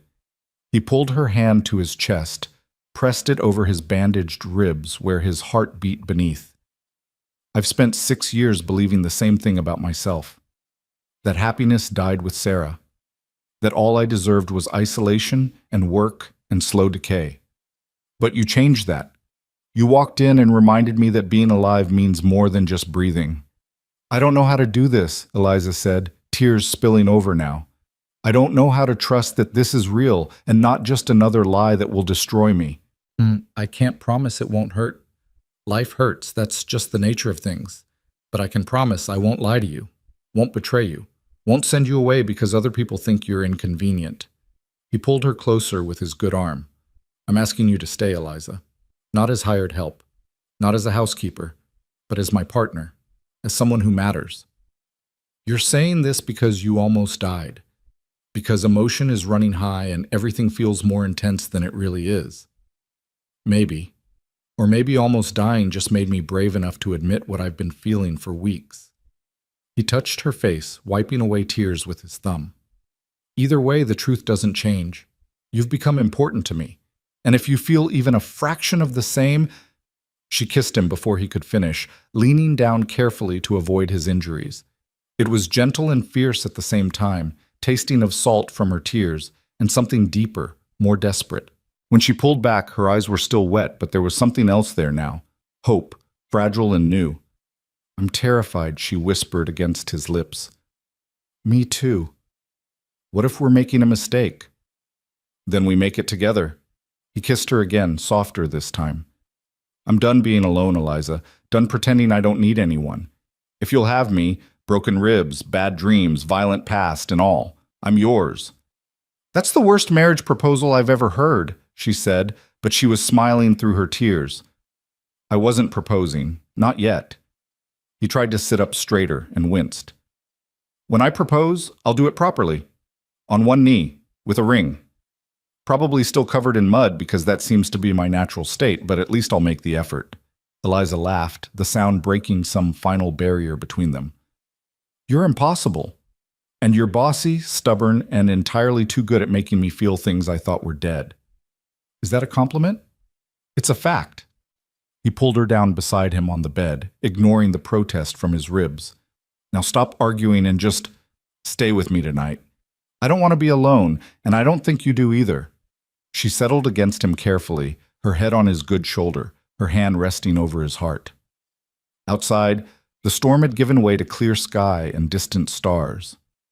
Inside, two people who'd been broken by life found themselves beginning to heal in each other's arms. "Ethan?" Eliza said softly. "Yeah?"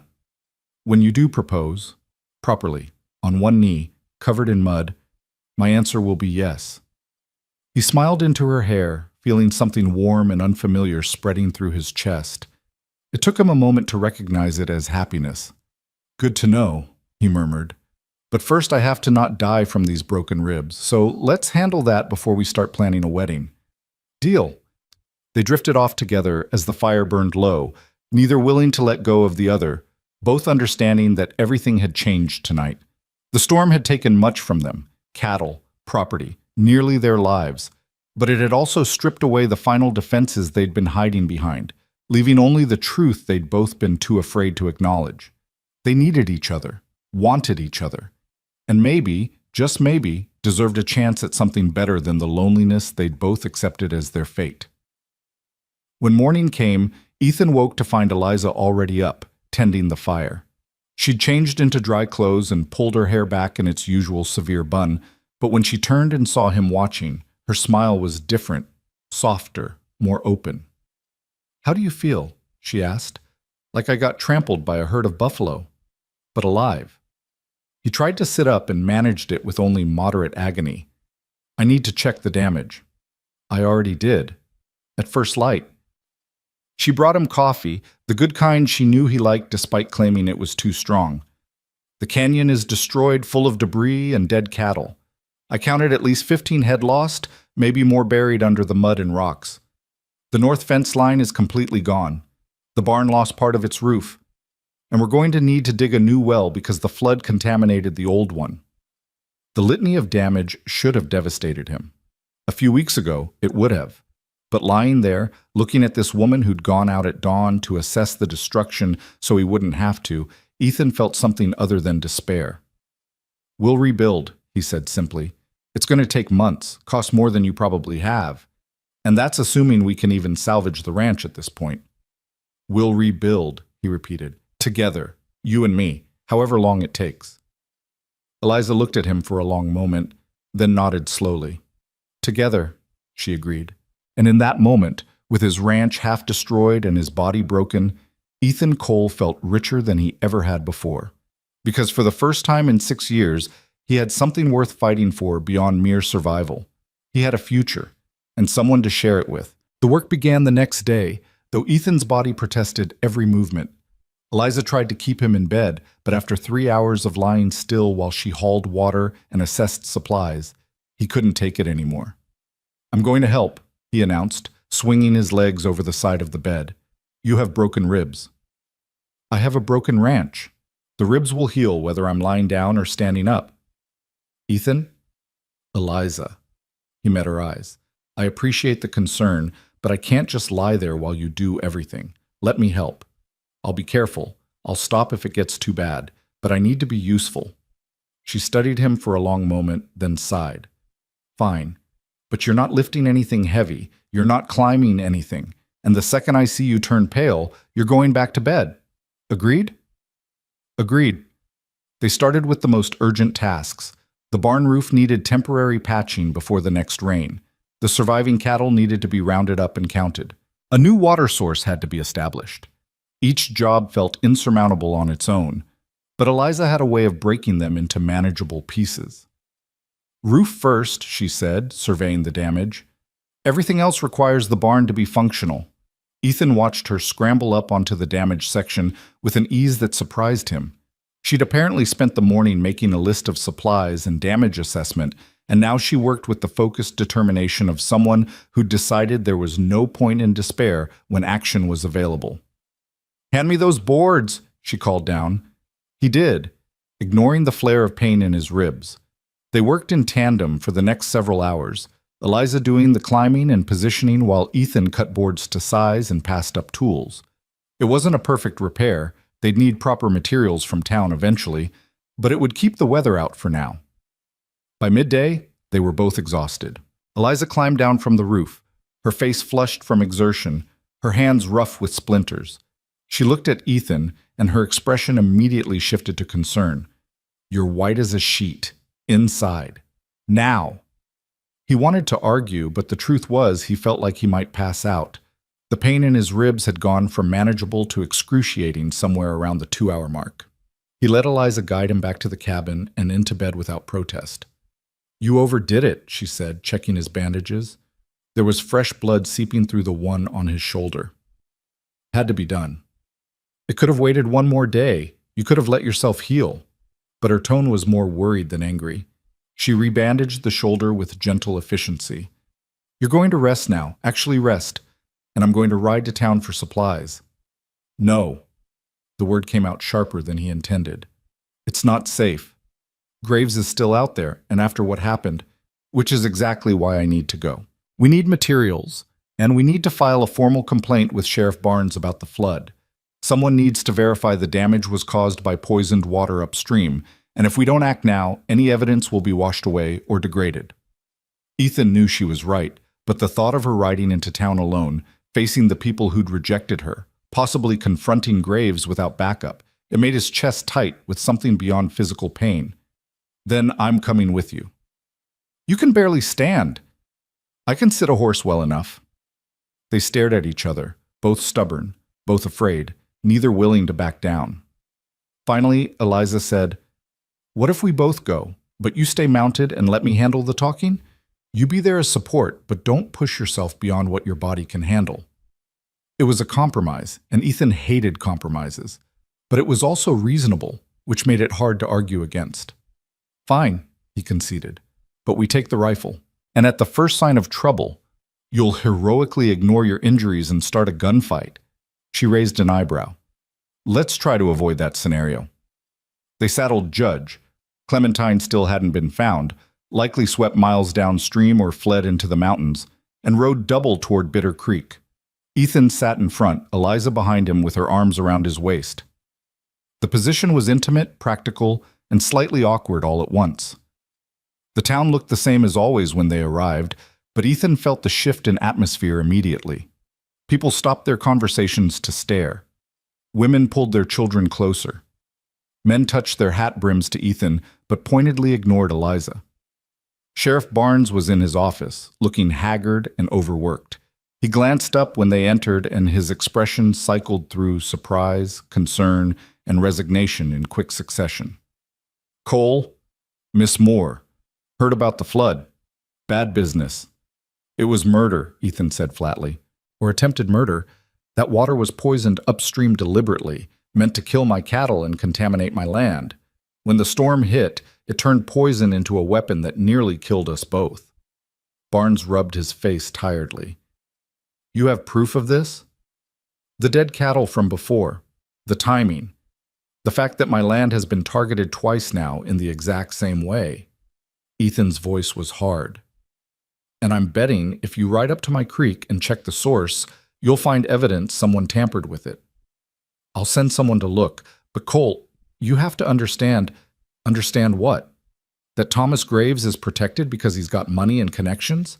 That attempted murder is acceptable as long as the victim is just some homesteader nobody cares about?" "That's not what I'm saying." Barnes stood, his own frustration evident.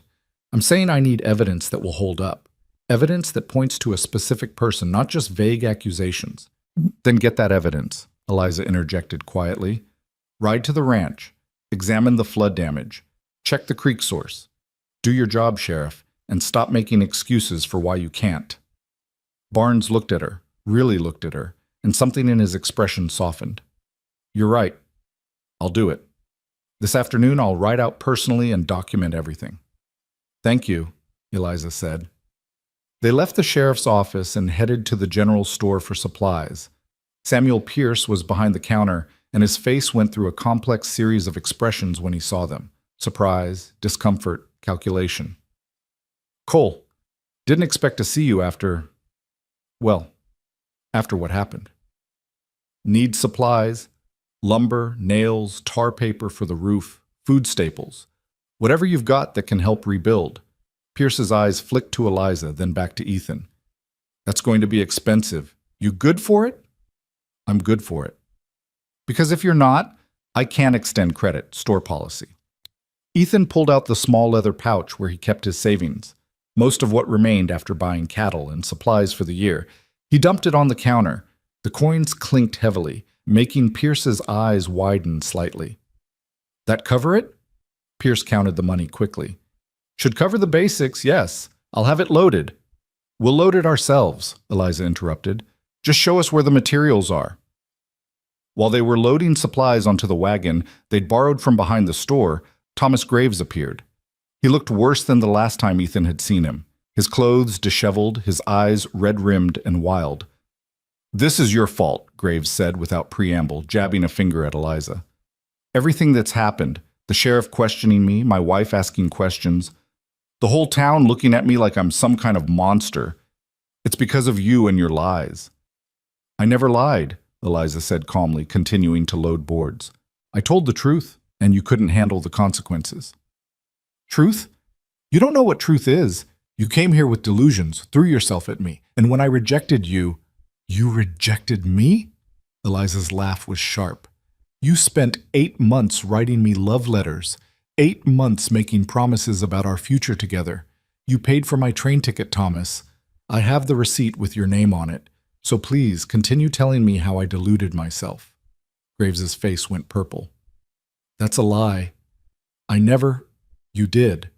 Eliza turned to face him fully now, and Ethan saw steel in her spine that made him proud despite the circumstances. And the only reason you're still denying it is because you know the moment you admit the truth, your entire life falls apart. Your wife leaves you. Your business suffers. The town sees you for what you really are, a coward who used a lonely woman for entertainment and then destroyed her to protect himself. I'll sue you for slander, Graves hissed. I'll take everything you have.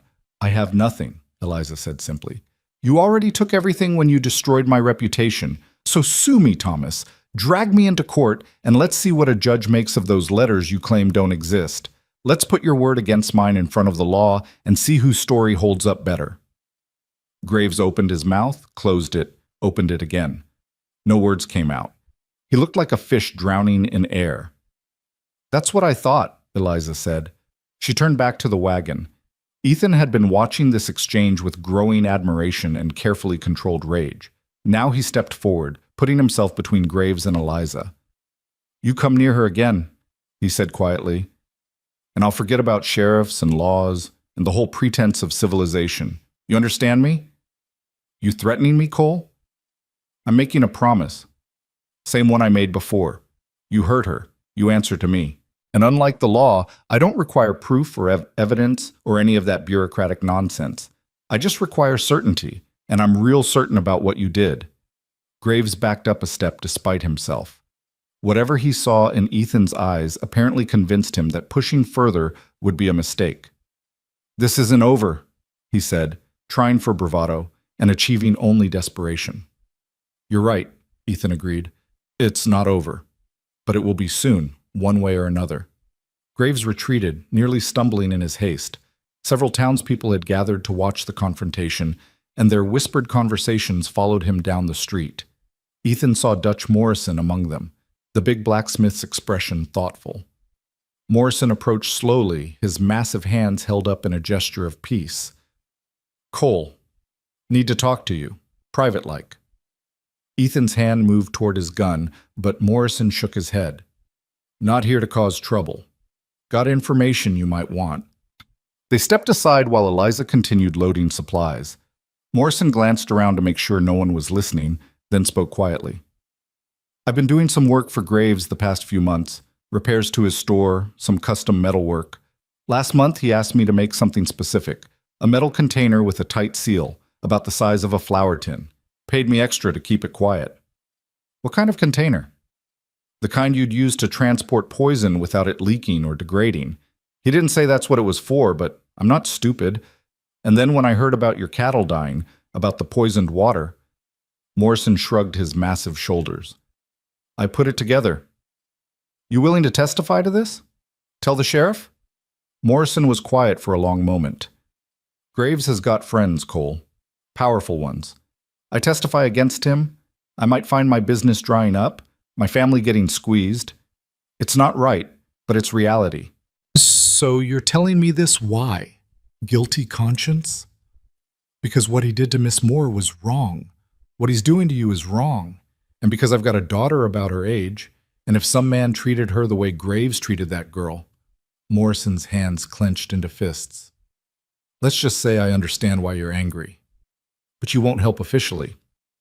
I'll tell the sheriff what I know, but I can't promise more than that. Gotta look after my own first, you understand? Ethan did understand. He didn't like it, but he understood it. Survival often meant compromise, meant choosing your battles, meant protecting your own, even when doing right required sacrifice. Thanks for telling me, he said finally. It helps. Morrison nodded and walked away. Ethan returned to find Eliza had finished loading the wagon by herself. She was breathing hard from the effort, her face flushed.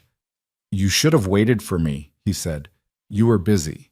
Besides, I'm stronger than I look. She climbed onto the wagon seat. Let's go home before I say something to someone else that makes our situation worse. The ride back was quiet. Ethan drove while Eliza sat beside him, close enough that their shoulders touched. The sun was starting its descent toward the mountains, painting the sky in shades of gold and crimson. That was brave, Ethan said finally. What you said to Graves. It was overdue. I've spent 3 months letting him control the narrative, letting his lies define me. I'm done with that. She looked at him. You showed me something, Ethan. You showed me that I don't have to accept other people's judgments, that I can fight back, that I'm worth fighting for. You are worth fighting for. So are you. They lapsed back into silence, but it was comfortable now, the kind of silence shared by people who didn't need words to communicate. When they reached the ranch, the damage looked less overwhelming than it had that morning. Maybe it was the light, or maybe it was perspective, but Ethan found he could look at the destroyed canyon and damaged barn without feeling crushed by it. They unloaded the wagon together, working until full dark. Eliza made supper from their new supplies, actual vegetables, fresh bread, even a bit of salt pork that hadn't been dried into jerky. They ate on the porch, watching stars emerge. Ethan, Eliza said softly, what happens next? After we rebuild, after this business with Graves is resolved, what happens to us? What do you want to happen? She paused, choosing her words carefully. I want to stay. Not just as your employee or even your partner in running this ranch. I want to build something here, with you. A real life, not just survival. That what you really want? Or what you think you should want because you've got nowhere else to go? Eliza turned to face him fully. I could go anywhere. I'm young, healthy, capable. I could take a stage to California, find work in a city, start over where nobody knows my past. I have choices, Ethan. Maybe not great ones, but they exist. Then why stay? Because somewhere between cooking your meals and mending your fences and nearly dying in that flood, I realized something. I don't want to run anymore. I don't want to be that woman who's always looking over her shoulder, always waiting for the next betrayal. I want to plant roots, and I want to plant them here, with you, in this harsh, beautiful place that doesn't care about scandal or reputation or any of that nonsense. Ethan felt something shift in his chest, that same warm feeling from the night before. You sure about that? Because once you commit to this life, to me, there's no going back to civilization. This ranch is remote, the work is brutal, and I'm not an easy man to live with. I'm not an easy woman to live with either. I'm stubborn and opinionated, and I have nightmares about betrayal. I talk in my sleep, and I make coffee too strong, and I've been told I'm too independent for a woman. She took his hand. But I think maybe that's exactly what you need. And maybe you, with your war demons and your isolation and your terrible communication skills, are exactly what I need too. That's not very romantic. I'm not looking for romance. I'm looking for truth, for partnership, for someone who sees me as I actually am and wants me anyway. She squeezed his hand. Are you that person, Ethan Cole? Can you be? He thought about his answer carefully, thought about Sarah and the guilt he'd carried, thought about the 6 years of deliberate isolation, the violence, the nightmares, thought about everything he'd been and everything he'd lost. Then he thought about Eliza, fierce, capable, damaged in the same ways he was damaged. He thought about how she'd stood up to Graves, how she'd worked herself to exhaustion rebuilding his ranch, how she'd sat beside his bed all night to make sure he didn't die. Yes, he said simply, I can be that person. I want to be that person. She smiled, and it lit up her whole face. Then ask me, properly this time. Ethan stood, wincing at the protest from his ribs, and lowered himself to one knee. It hurt like hell, but some things were worth the pain. He took her hand in both of his. Eliza Moore, I don't have a ring yet, and I'm definitely covered in mud, and this is probably the worst timing given that we're both exhausted and my ranch is half destroyed. But I know what I want, and I want you. Will you marry me? Will you take this broken man and his broken ranch and help me build something worth keeping? Tears were streaming down her face now, but she was laughing too. That's slightly better than your first attempt. Still not great, but I'll accept it. Is that a yes? That's a yes. She pulled him back to his feet, careful of his injuries. Now kiss me before you pass out from kneeling with broken ribs. He kissed her, and it felt like sealing a promise that went deeper than words. When they broke apart, both breathing hard, Eliza pressed her forehead against his. We're probably crazy, she whispered. Definitely crazy. People are going to talk. Let them talk. It's going to be hard. Everything worth doing is hard. She laughed against his lips. When did you become optimistic? When you walked into my cabin and reminded me that being alive means more than just surviving. They stood there on the porch, holding each other under the Montana stars, two people who'd been discarded by the world finding unexpected salvation in each other. The ranch was still damaged, Graves was still a threat, and the future was uncertain. But for the first time in longer than either could remember, the future felt like something worth fighting for. The next morning, Sheriff Barnes arrived with 2 deputies and spent 3 hours examining the ranch. He documented the flood damage, took samples from the creek, counted the dead cattle. When he was finished, his expression was grim. You were right, Cole. Someone tampered with your water source. Found remnants of a metal container upstream, buried in mud but still visible. Also found footprints, horse tracks, evidence of recent activity. Graves? Can't say for certain yet. But combined with Morrison's testimony about the container and the pattern of harassment, Barnes sighed.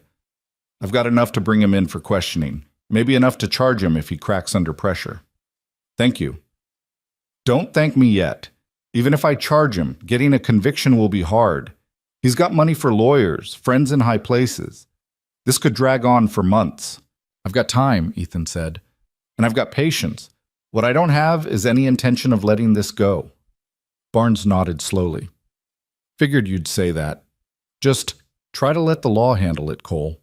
I know you've got skills from the war, and I know you're angry, but vigilante justice only makes things worse. I'll let the law handle it, Ethan agreed, as long as the law actually handles it. After Barnes left, Ethan and Eliza returned to the work of rebuilding. Over the following weeks, they fell into a rhythm that felt right in ways neither had experienced before. They worked from dawn until dark, repairing fences, clearing debris, salvaging what cattle they could find. Slowly, painfully, the ranch began to heal. And so did they. Ethan's ribs knitted themselves back together. The nightmares that had plagued him for years started to fade, or at least lose some of their power. He found himself laughing more, talking more, letting down the walls he'd built so carefully. Eliza bloomed in the harsh Montana environment like a wildflower that had finally found the right soil. Her hands grew rougher, her skin darker from the sun, her body stronger from the work. But more than that, the brittleness that had defined her when she first arrived, that defensive armor built from betrayal and humiliation, began to soften into something more genuine. They talked about getting married properly, with a ceremony and witnesses, but kept putting it off. There was always more work to do, always another crisis to manage. But the delay didn't feel wrong somehow. They were already committed in every way that mattered. 2 months after the flood, Sheriff Barnes arrested Thomas Graves for attempted murder, criminal mischief, and destruction of property. The trial was set for the following spring. When news reached the ranch, Eliza surprised Ethan by crying. Not tears of vindication or joy, but something deeper, more complicated. "I thought I'd feel triumphant," she said as he held her. "I thought justice would feel good. But it doesn't. It feels necessary, important, but not good. Because none of this brings back the time I lost, the innocence I had before all this started. It doesn't undo the damage." "No," Ethan agreed, "but it stops him from doing it to someone else, and that has to count for something." She nodded against his chest. "It does count. You're right. It's just, I'm tired of being defined by what he did to me. Tired of my story being about betrayal and vindication. Then we write a new story, starting now, one where you're not the victim of Thomas Graves's cruelty, but the woman who built a life and a home in one of the harshest places in the territory. The woman who survived a flash flood and rebuilt a ranch from scratch. The woman who chose her own future instead of accepting what others decided for her." Eliza pulled back to look at him. "When did you get so wise?" "I'm not wise. I'm just done letting the past own the present." She kissed him, soft and lingering. "I love you, you know. I don't think I've said that out loud yet, but I do." "I love you too," Ethan said, and meant it with every fiber of his being. "Now let's go celebrate properly." "How?" "I'm thinking we finally ride into town, walk into that church, and get married before something else tries to kill us or burn down the ranch." Eliza laughed, the sound bright and free. "That's the most romantic proposal I've ever heard." Third time's the charm. They rode to Bitter Creek the next day, walked into the small church, and asked the minister to perform the ceremony. There were no guests except Dutch Morrison and his wife, who happened to be there and agreed to serve as witnesses. No fancy dress, no reception, no celebration beyond a simple meal at the town's only restaurant.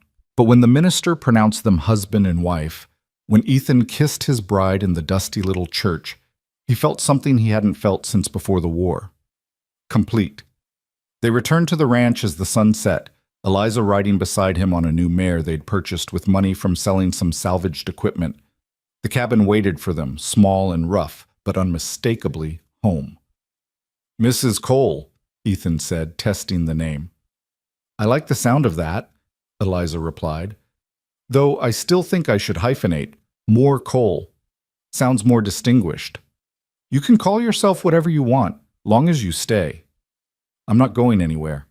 She leaned over in her saddle to kiss him. "This is home now. Your home."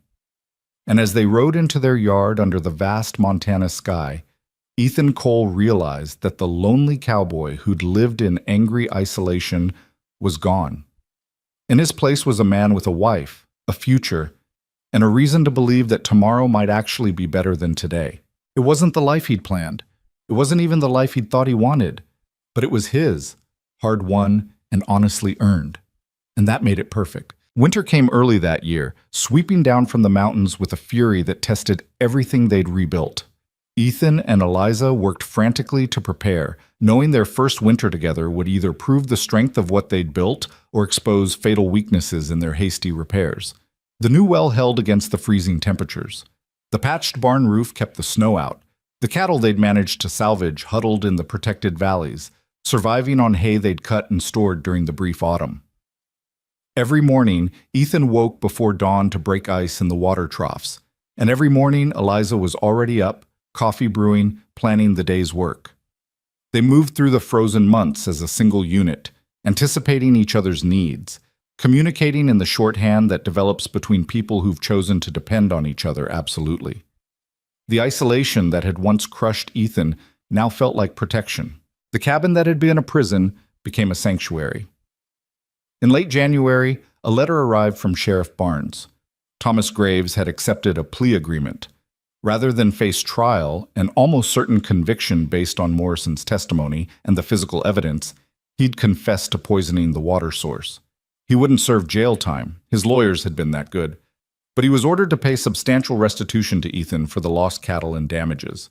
More importantly, he'd been publicly disgraced, his confession printed in the territorial newspaper. His wife had left him, taking the children. His business was failing as former customers found reasons to shop elsewhere.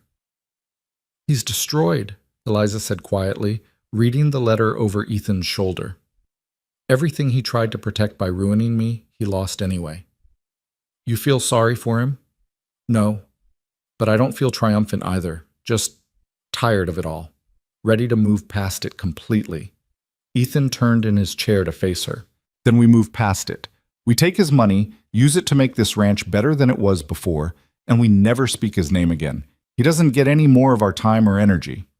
"Agreed." She folded the letter and set it aside. "Besides, I have other things to think about now." Something in her tone made Ethan look at her more closely.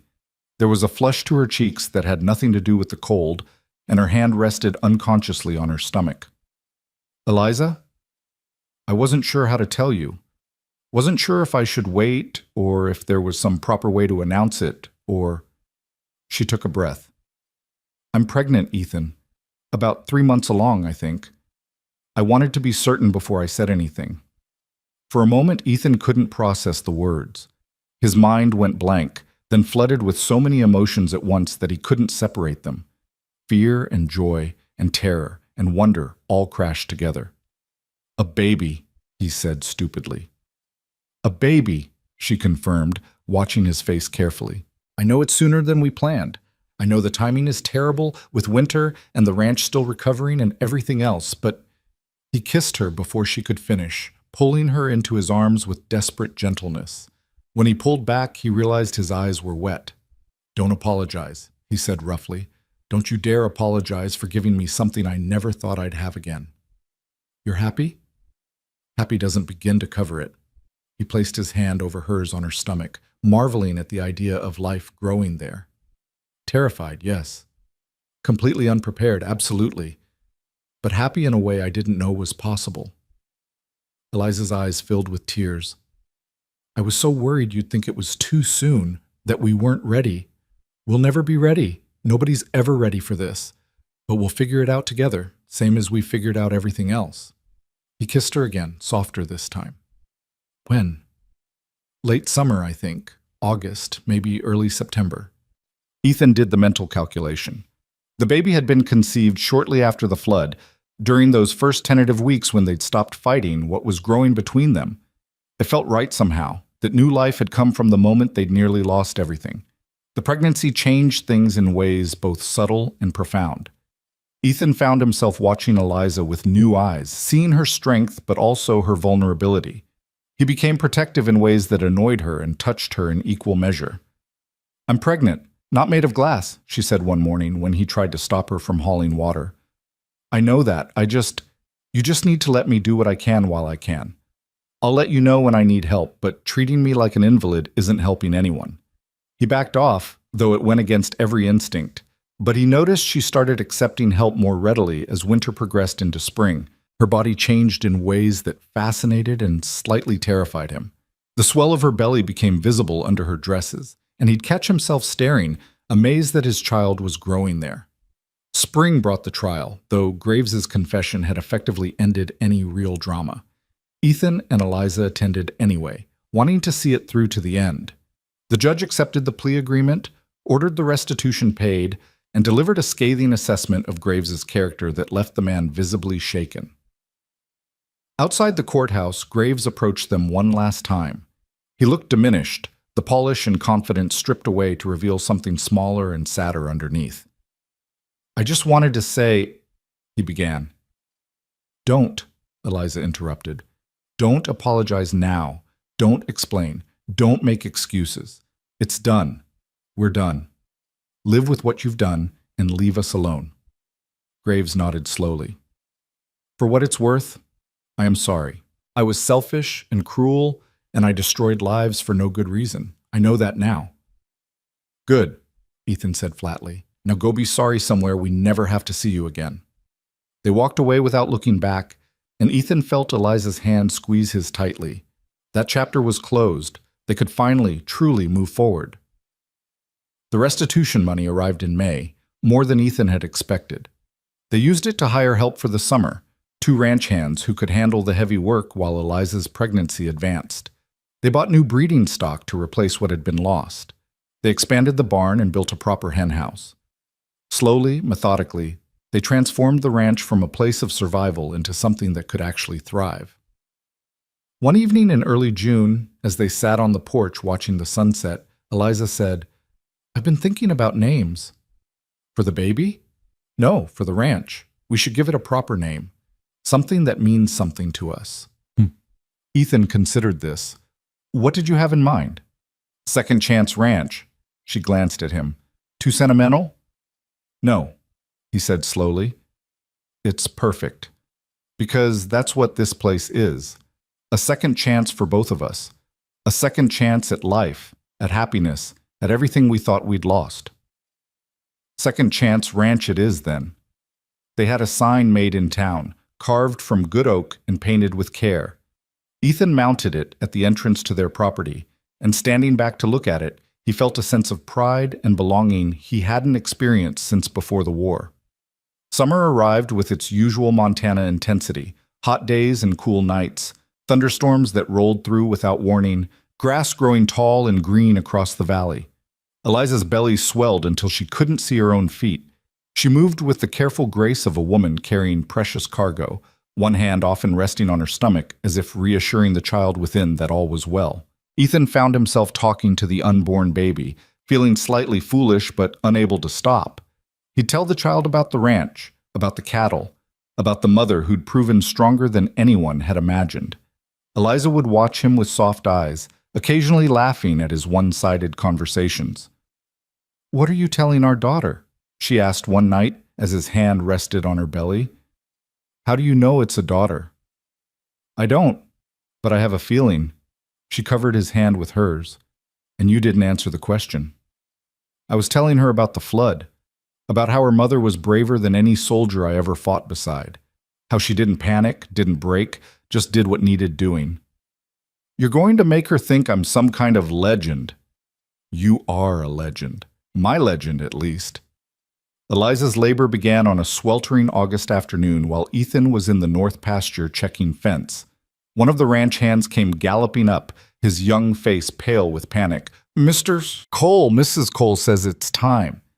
Says you need to come now and bring the midwife." Ethan's heart stopped. They'd arranged for the midwife, a competent woman from town named Mrs. Henderson, to be on call, but that meant a 2-hour round-trip minimum. He'd known this moment was coming, had prepared for it as best he could, but the reality of it hit him like a physical blow. He rode harder than he'd ridden since the war, pushing Judge to his limits.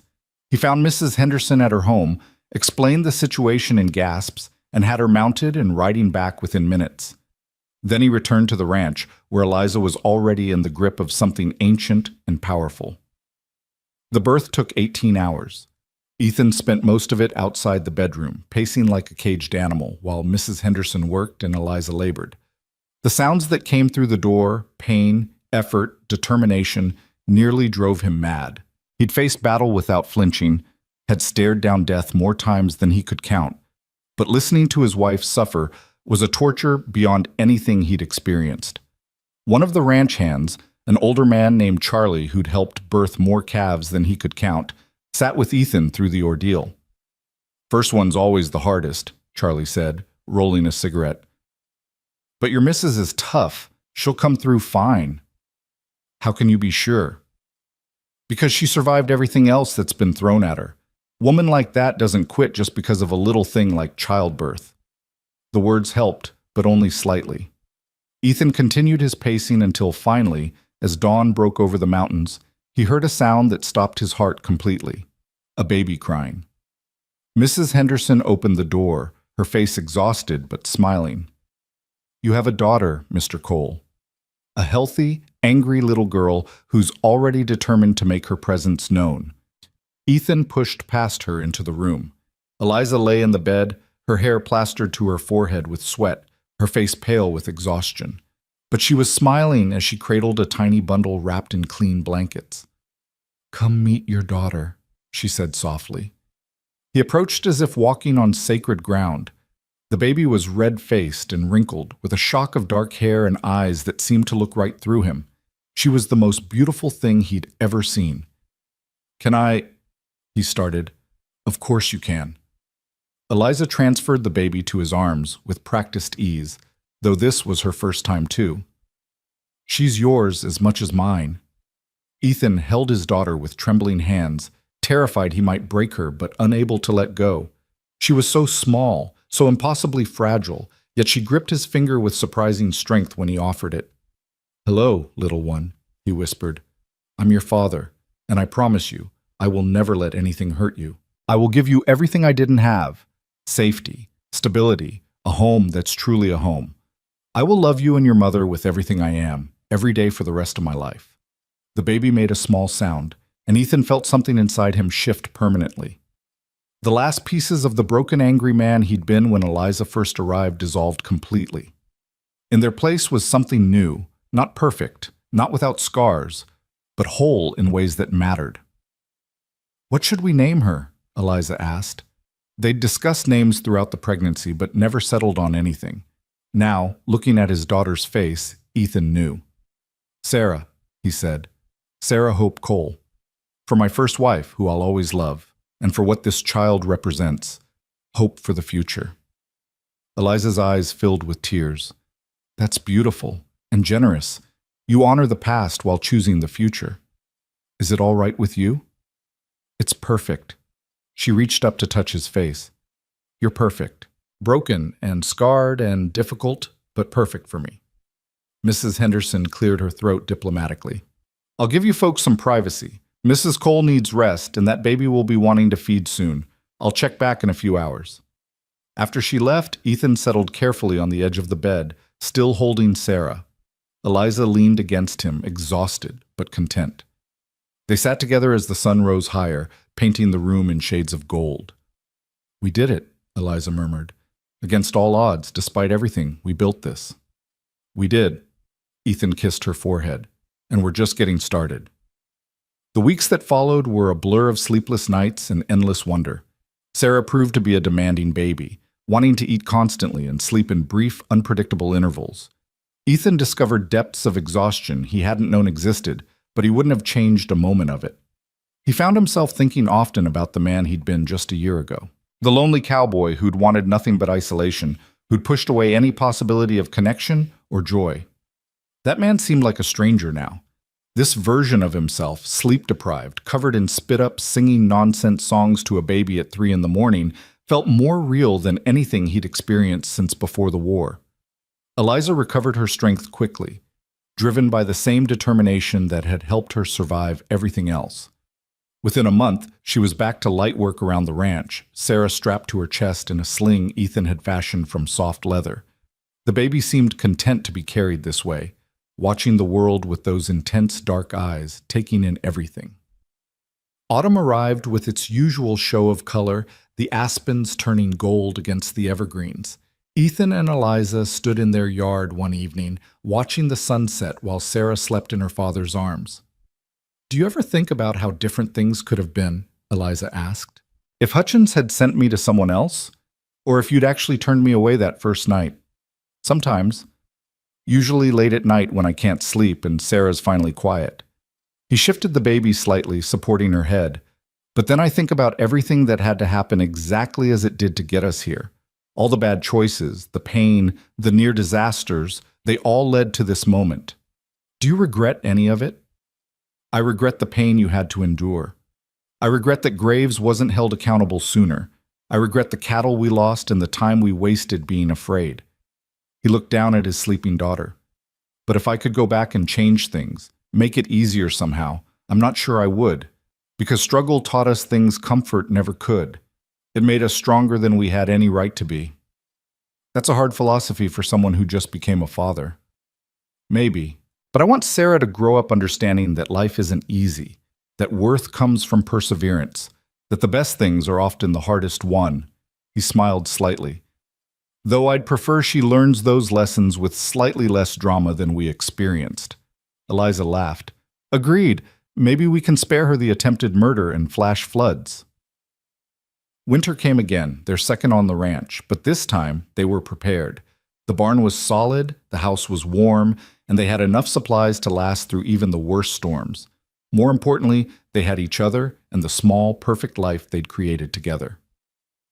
On Christmas morning, Ethan woke to find Eliza already up, feeding Sarah by the fire. The scene was so peaceful, so utterly domestic, that he had to pause and simply take it in. His wife, his daughter, his home. Everything he'd thought he'd lost forever, given back in a form he never could have predicted. "Merry Christmas," Eliza said softly, not wanting to wake the baby who'd just fallen back asleep. "Merry Christmas." Ethan joined them by the fire, wrapping his arms around both. "I know we didn't get each other gifts. We got each other this." She gestured around the cabin at the life they'd built. "What more could we possibly need?" "Nothing," he agreed. "Absolutely nothing." The years that followed proved both easier and harder than that first one. Sarah grew into a bright, curious child who seemed to inherit her mother's determination and her father's quiet intensity. When she was 2, Eliza announced she was pregnant again, this time with twins, boys who arrived screaming and hungry, turning the household into barely controlled chaos.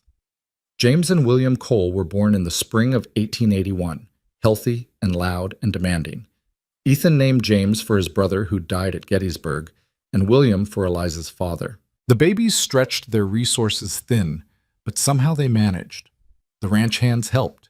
The neighboring homesteaders, more of whom had moved into the valley as the territory became more settled, pitched in.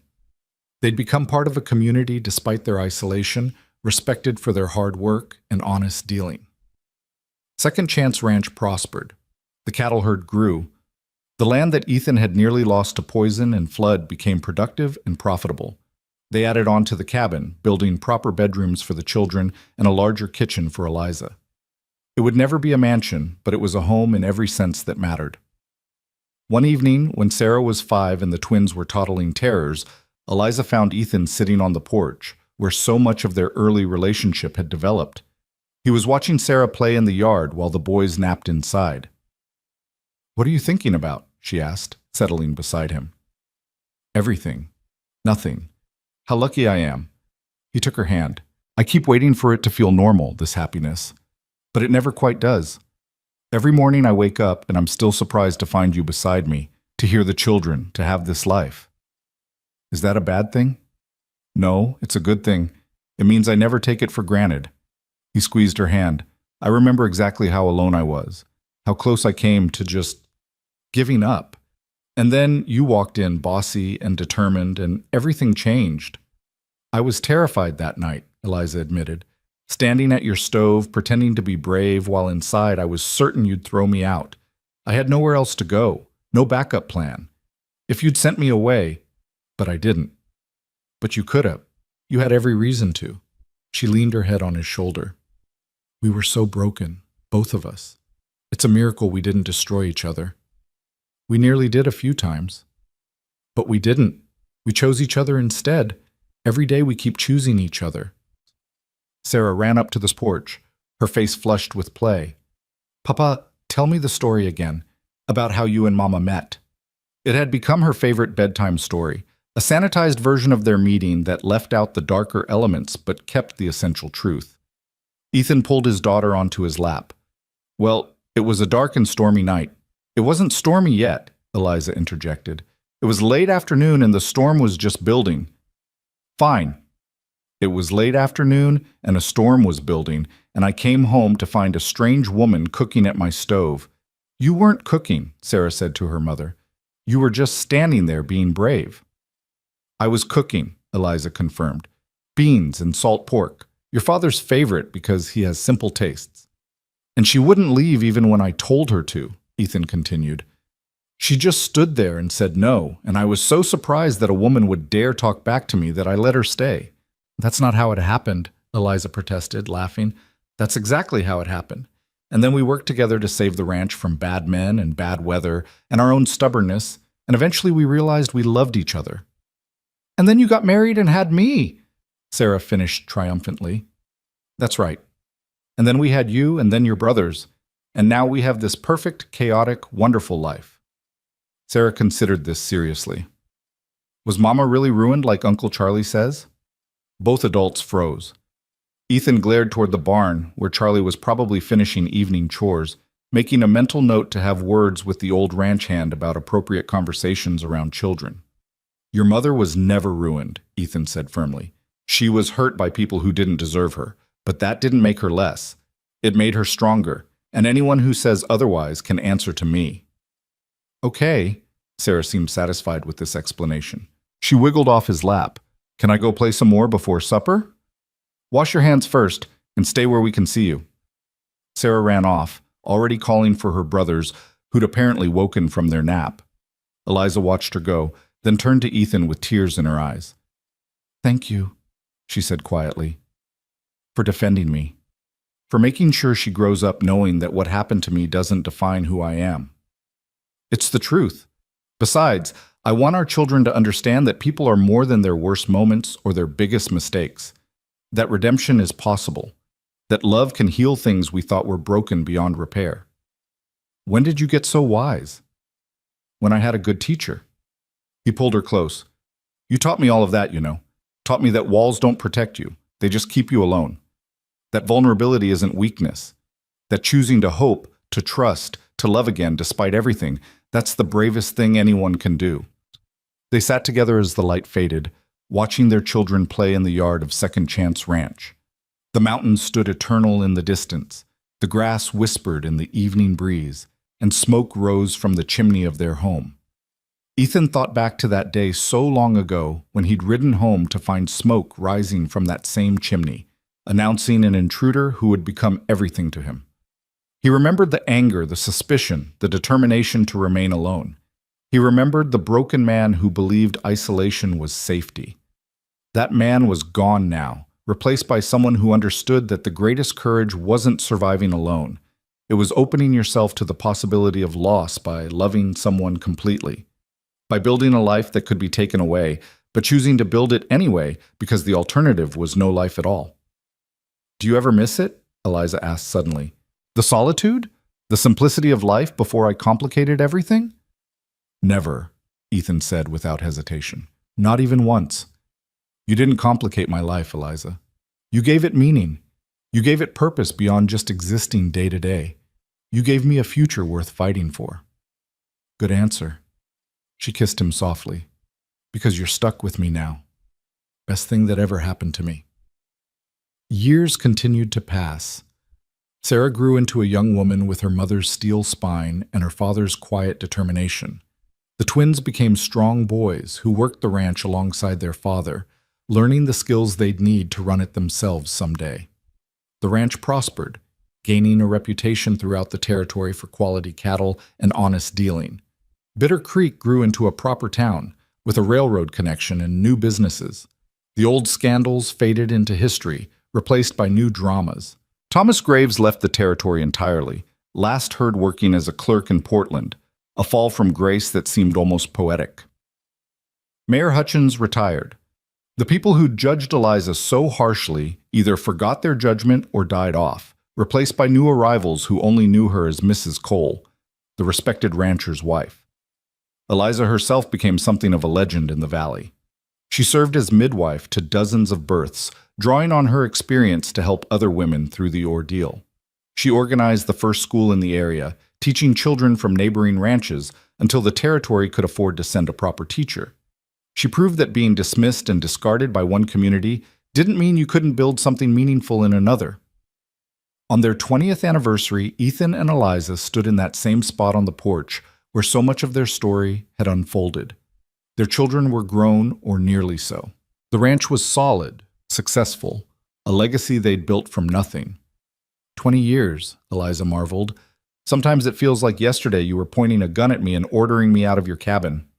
My finest moment, Ethan agreed dryly, though in my defense, you were an intruder. An intruder you couldn't live without. True enough. He wrapped his arms around her, and they watched the sunset paint the mountains in shades of purple and gold. If I could go back and tell that angry, lonely man what was coming, the love, the children, the life we'd build, he'd never believe it. Would you change anything if you could go back? Ethan thought about it seriously. I'd tell you I loved you sooner. I'd propose properly the first time instead of waiting until I was dying. I'd be less stubborn about accepting help. He paused. But the pain, the struggle, the near disasters, no, I wouldn't change those. They made us who we are. Even Thomas Graves? Even him. Because if he hadn't betrayed you, you never would have come here. You wouldn't have become mine, and I wouldn't have become yours. And our children wouldn't exist. He turned her to face him. I hate what he put you through. I'll hate him until the day I die for causing you pain. But I can't regret the path that brought you to me. Eliza kissed him, deep and long, with all the passion of 2 decades of choosing each other every single day. When they broke apart, both were smiling. We did good, didn't we? She said. Despite everything, against all odds, we built something that matters. We built something that lasts, Ethan agreed. Something our children will inherit and pass on to their children. Second Chance Ranch isn't just land and cattle. It's proof that broken people can heal, that love is stronger than betrayal, that choosing hope over despair can change everything. As darkness fell over the Montana Valley, Ethan Cole, once the loneliest man in the territory, stood surrounded by everything that mattered. His wife beside him, his children grown strong and capable, his legacy secured. The woman no one wanted had become the foundation of everything he valued. The ranch no one believed in had become a landmark of perseverance and success. What had begun in desperation became belonging. What had begun in survival became legacy. 2 damaged souls who'd found each other in the harsh Montana wilderness had proven that second chances weren't just possible. They were worth every hardship required to claim them. The cabin lights glowed warm against the gathering night. Somewhere inside, their grandchildren would soon be playing. The cycle would continue, each generation building on what came before, carrying forward the story of the lonely cowboy and the woman no one wanted who became the mother of his future. It was a good story, an honest story, a story worth telling for generations to come. And as Ethan held Eliza close under the vast Montana sky, he understood that this was what redemption looked like. Not perfection, not the absence of scars, but the choice to keep building, keep loving, keep hoping, even when the world gave you every reason to give up. They had chosen each other. They had chosen hope. They had chosen to believe in tomorrow despite everything yesterday had taken from them. And that choice had made all the difference.